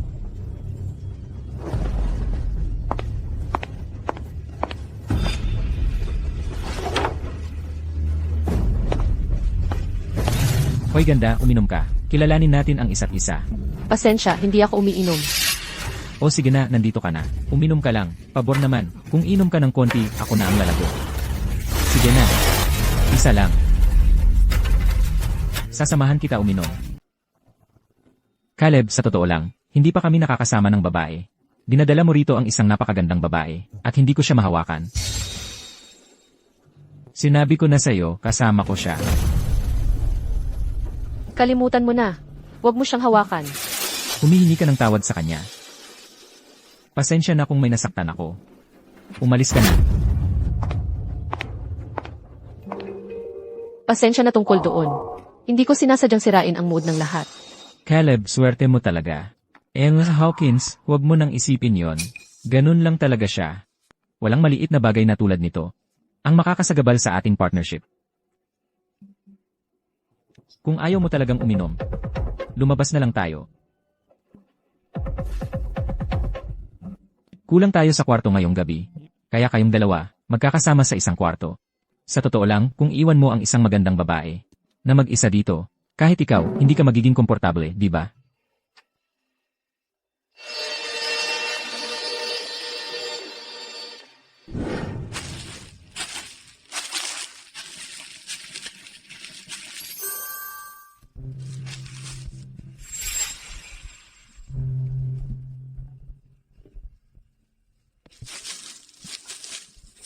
Gagawin ko ba talaga sa iyo?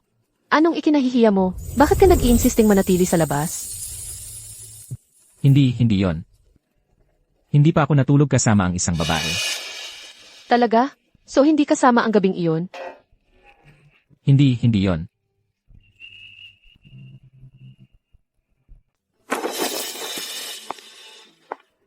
Alas 11 na. Ang huli niyong natulog kagabi.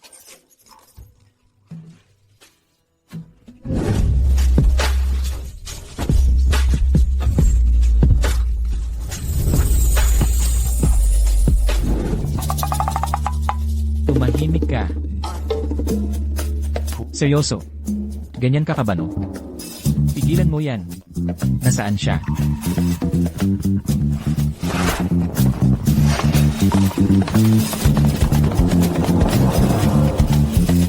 Joker, ang aga-aga mo namang inimbitahan ako. Anong nangyayari? May bagong mga recruit ako na naghihintay na ayusin ko. May kaibigan ako na may ilang gustong itanong sa'yo. Kaya pinagkatiwala niya sa akin. Naimbitahan ka. Pababayaan ko na kayong mag-usap. Napala. Matagal na pala kayong magkakilala.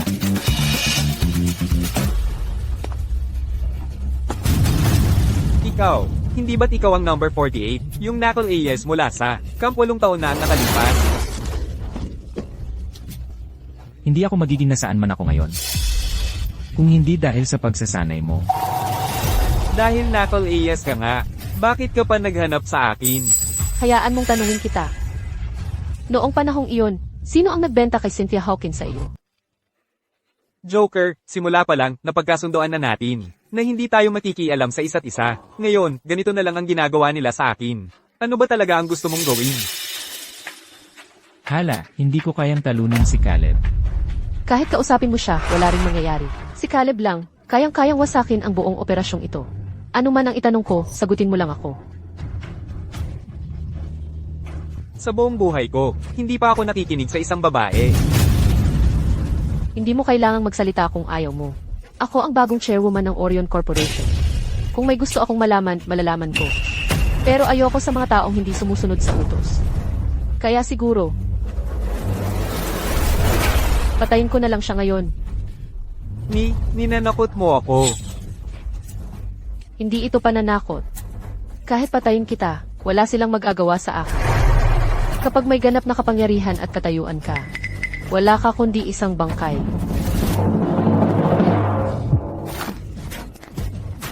Magsasalita ako.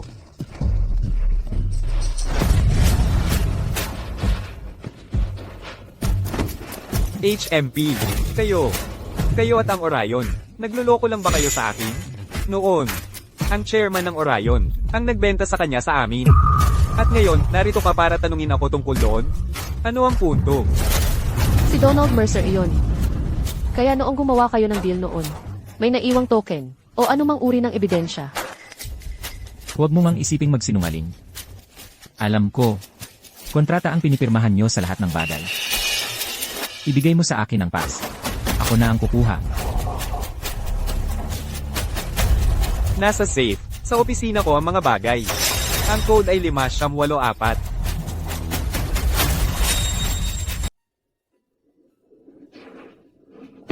Boss, hindi pa namin siya nahahanap. Saan ba kaya pupunta ang isang babaeng tulad niya? Kasama pa ang isang sugatang lalaki?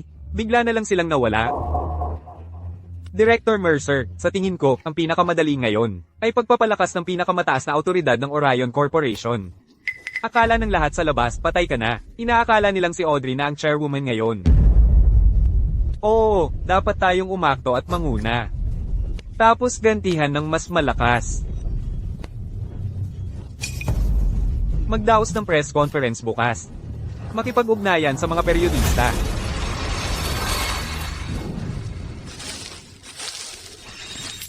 Gamitin mo ang kotse na ito. May maghihintay sa'yo. Sige, salamat. And Joker, salamat sa tulong mo ngayon. Kung kailangan mo ng anuman sa akin sa hinaharap, pumunta ka sa Orion Corporation. Basta legal lang. Gagawin ko ang lahat ng makakaya ko para tulungan ka. Hindi na kailangan. Nabayaran na. Di ba? Sige, mas mabuting umalis ka na. Huwag mong kalimutan ang bayad ko.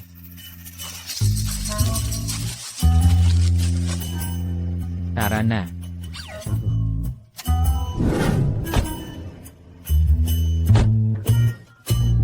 Ano ang ibig niyang sabihin sa bayad? Wala. Gusto lang niya ang lahat ng pag-aari ko. Mas malaki ba yon kaysa sa binigay ko na sayo? Mahal kong Audrey, akala mo ba ay gwapong lalaking umaasa sa'yo lang ako? Hindi problema sa akin ang pera. Mukhang hindi ka naman kulang sa pera. Well, pwede rin akong magkulang. Emma Hawkins, magkano ang ibabayad mo para bilhin ako? Hindi talaga patay si Director Mercer. Seryoso. Anong nangyayari? Saan mo narinig yan?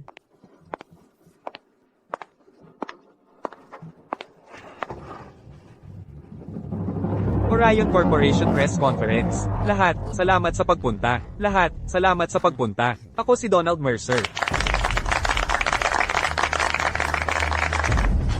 Mr. Mercer. May mga chismis online na nahulog ka sa bangin at namatay. Ano talaga ang nangyari? Hindi ako patay. Aksidente lang ang pagkahulog sa bangin. Iniligtas ako ng ilang mabubuting loob. At naglaan ng panahon para gumaling. Pero sa isang panahon, nakarate ako sa kama. At wala akong paraan para makipag-ugnayan sa labas. Ngayong bumalik ka na, plano mo bang bawiin ang posisyon ng chairman? Habang wala ka, nagpalit na ng kamay ang Orion Corporation. Legally married na kami ni Audrey, kaya walang ganap na pagpapalit ng pagmamay-ari. Ang chairman ng Orion Corporation, ako pa rin, si Donald Mercer. Audrey, kung walang ebidensya, wala kang magagawa sa akin.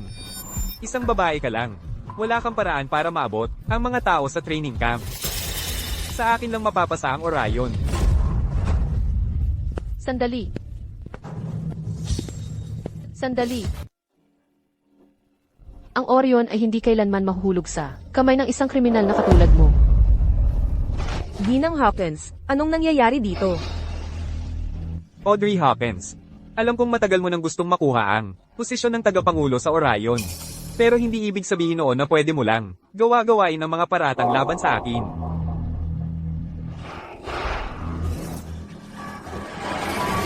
Ito ang mga file. Tungkol sa mga babaeng kinolekta ni Donald. Gamit ang pangalan ng Orion Corporation, malinaw na ipinapakita ng mga file na ang mga taong ito ay kabataang babae, sa pagitan ng 18 hanggang 25 taong gulang. Sandali. Totoo ba ito? Hoy, tingnan ninyo ito. Paano niya nakuha ang mga ito? Nag-abroad ba siya kamakailan?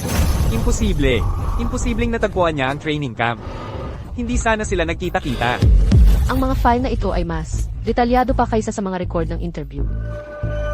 Kasama pa rito ang mga ulat medikal tungkol sa mga organo at kalagayan ng kalusugan.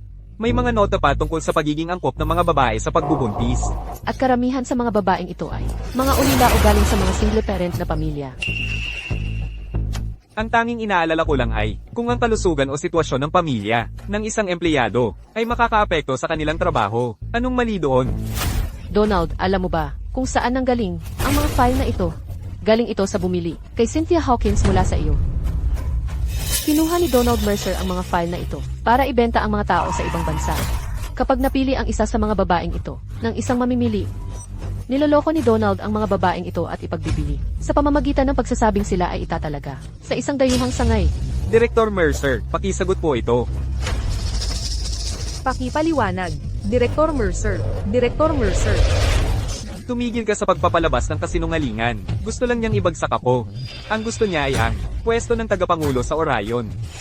Ang lalaking iyon ay ang kanyang kabit. Nagtutulungan silang dalawa para ipitin ako. Matagal nang nandaraya si Audrey. Hindi ka talaga titigil hanggang sa bumagsak ka sa pinakamababa.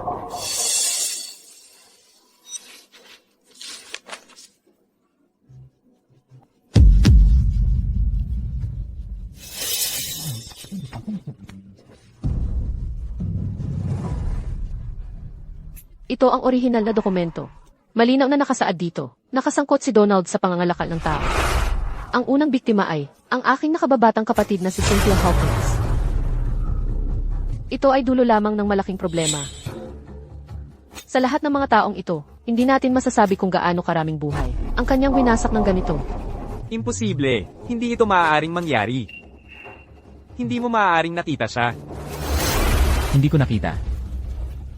Si Cynthia Hawkins ay aking kapatid.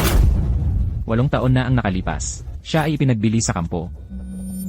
Siya ay lumaki at nagsanay kasama ko. Sabay kaming tumakas sa impyernong iyon. Makalipas ang 8 taon, mulig na kasalubong niya si Donald. Ngunit sa pagkakataong ito, siya ay walang awang pinatay niya. Ang pagbagsak mula sa bangin ay isang peking kamatayan lamang pagkatapos niyang patayin ang aking kapatid upang maiwasan ang paghihinala. Kalokohan. Kayong dalawa ay magsing-ibig. Paano ko masasaktan ang sariling kapatid ng aking asawa? Totoo man ito o hindi, ipaliwanag mo sa pulisya. Director Hawkins, Naipasa ko na sa pulisya ang lahat ng ebidensya na aking natagpuan. May utang ka sa akin at sa aking nakababatang kapatid ng paliwanag. huwag kang mag-alala. Pangako ko, kikilos ako ng walang kinikilingan. Dalhin niyo siya. Dalhin mo siya. Huwag. Bitawan mo ako. Bitawan. Audrey. Kasal tayo, di ba? Pagkatapos ng lahat ng pinagdaanan natin, may utang ka sa akin. Tulungan mo ako. Nakikiusap ako sa'yo. Donald Mercer, ang tanging dahilan kung bakit kita pinakasalan ay para tuparin ang huling hiling ng aking ama. Hindi mahalaga na wala kang ambisyon. Maaari kitang tulungan na mapanatili ang iyong pwesto sa Orion Corporation. Pero hindi mo talaga maintindihan. Mula nung oras na dinukot mo ang aking kapatid, ito na ang magiging wakas mo.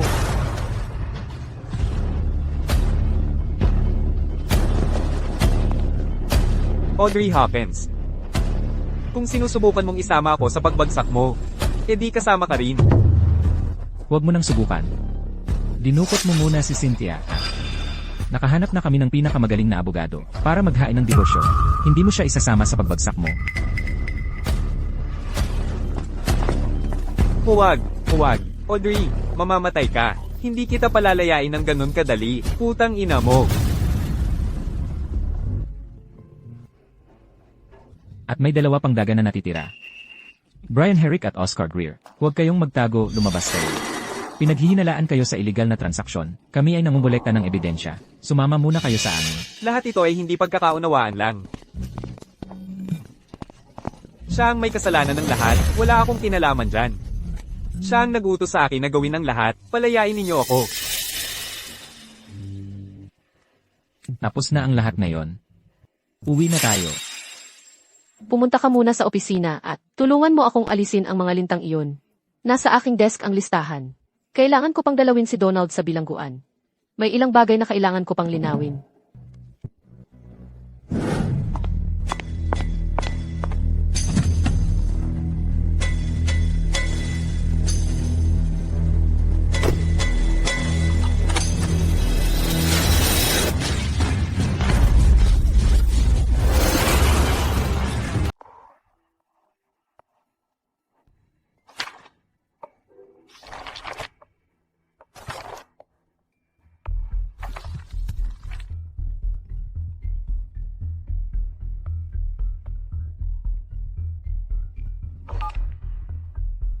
Hoy! Ano? Nakatakas si Donald Mercer habang dinadala. Buwisit! Audrey Hawkins. Hindi mo inaasahan yon, di ba? Putang ina mo. Matagal ka nang nakikipag-away kay Caleb Stafford, di ba? Kaya nakipagsabuatan ka sa kanya para sirain ako? Kung ayaw mong malaman ng iba, huwag mo sanang ginawa. Donald Mercer, hindi naman kita inapi. Bakit mo kailangan saktan si Cynthia? Dahil nakakita siya ng hindi dapat niya makita. Sino ang nagsabi sa'yo na pumunta rito? Paano kung malaman ni Audrey? Ang gusto lang ng mga buyer ay yung batch kahapon. Yung 18 taong gulang na batch. Kailangan na nila ngayon. Ganun ba kagipit? Oo. Handang magbayad ng mas malaki. Kailangan nating ihatid ang mga yon ngayong gabi. Hinay-hinay lang. Gagamitin ko ang pangalan ng Orion Corporation bilang takip. Sasabihin ko sa mga empleyado na ina-assign sila sa isang overseas branch. Ikaw. Hintayin mo ako sa Harborview Terminal. Sino yan?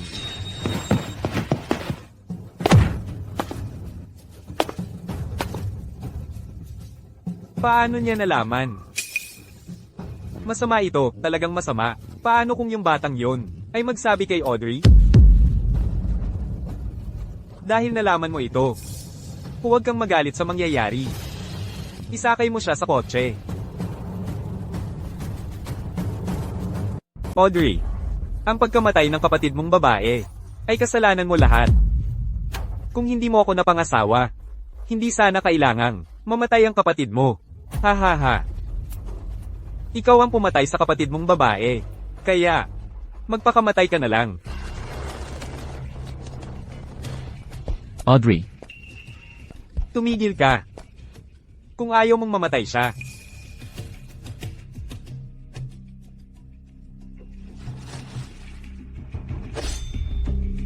Huwag. Caleb Stafford. huwag. Caleb Stafford. Basta tumawid ka lang dito. Pakakawalan ko siya. Donald Mercer.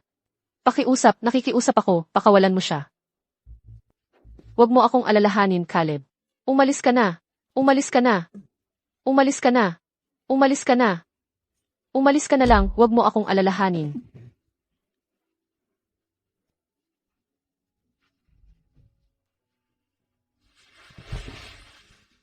Pakiusap. Pakiusap.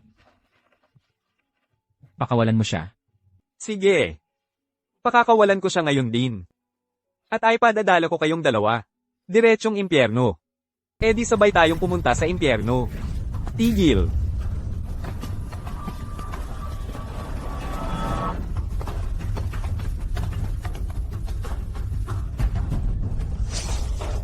Caleb.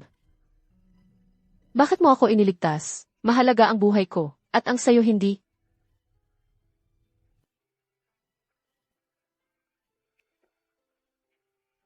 Ako. Kapit lang, nakikiusap ako sayo. Pakiusap, huwag kang magkaroon ng anumang mangyari sayo. Nakikiusap ako sayo.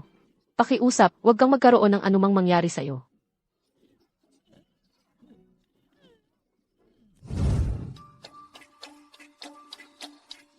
Caleb, Caleb Stafford. Caleb Stafford. Caleb Stafford. Caleb Stafford. Gising ka na. Ang katawan mo. Nasaan si Caleb Stafford? MS Hawkins. Wala na si Caleb.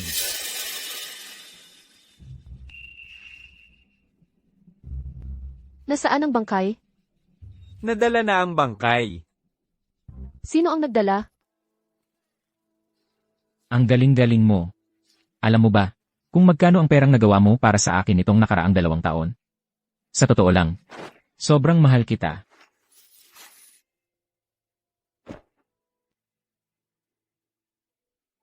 CJ. Noon, nang magpanggap kang patay para makalaya, at hinayaan mong iligtas kita.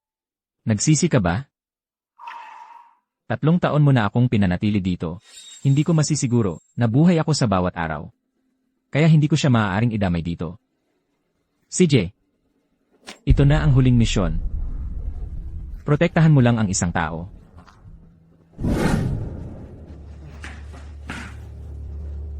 Nga. Ginang Hawkins. Hindi ba tayo pwedeng mag-usap na lang? Ano ba ang dahilan ng lahat ng ito? Ginoong Joker. Sikat na sikat ka. Ang pinuno ng Mercenary Corps. Kung ayaw mo, paano ka pa pumayag na makipagkita sa akin? Tanong ko lang. 2 taon na ang nakalipas. Ikaw ang kumuha kay Caleb Stafford. Tama ba? Ano naman? Magkano ang kanyang bayad? Bibilhin ko siya. Pakiusap, ibalik mo siya sa akin. Alam mo, karaniwan, hindi ako tumatanggap ng trabahong bodyguard. Pero seryosong halaga ang inalok ng kliyente. Buong 24 na milyong dolyar. Napakalaking kliyente yon. Kaya, dinala ko siya rito. Kung ayaw mo, sabihin mo sa kanya ng harapan.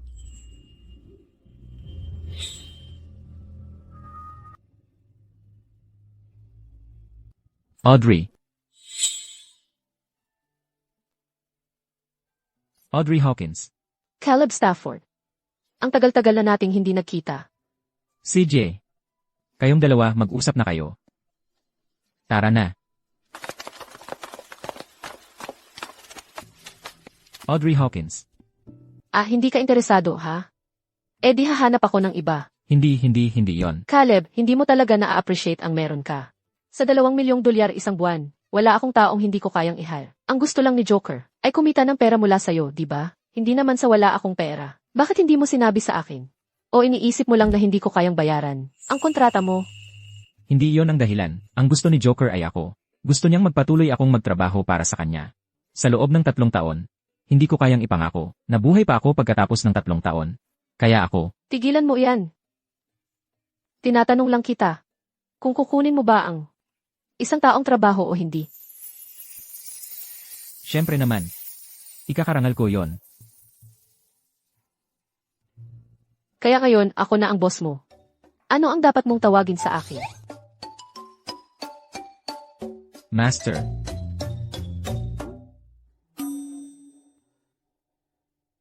Ngayon, mas tama na yan. Audrey Hawkins. Noon, takot lang ako. Kung hindi ako nakabalik, ayokong naghihintay ka ng walang saysay. Sinong nagsabing naghihintay ako sa'yo? Hindi ka naghihintay. Hindi, pero, sinabi mo mismo yon. Ano nang sinabi ko? Sinabi mong gusto mo ako. Sa tabi mo habang buhay. Audrey Hawkins. Hindi na kita pakakawalan muli.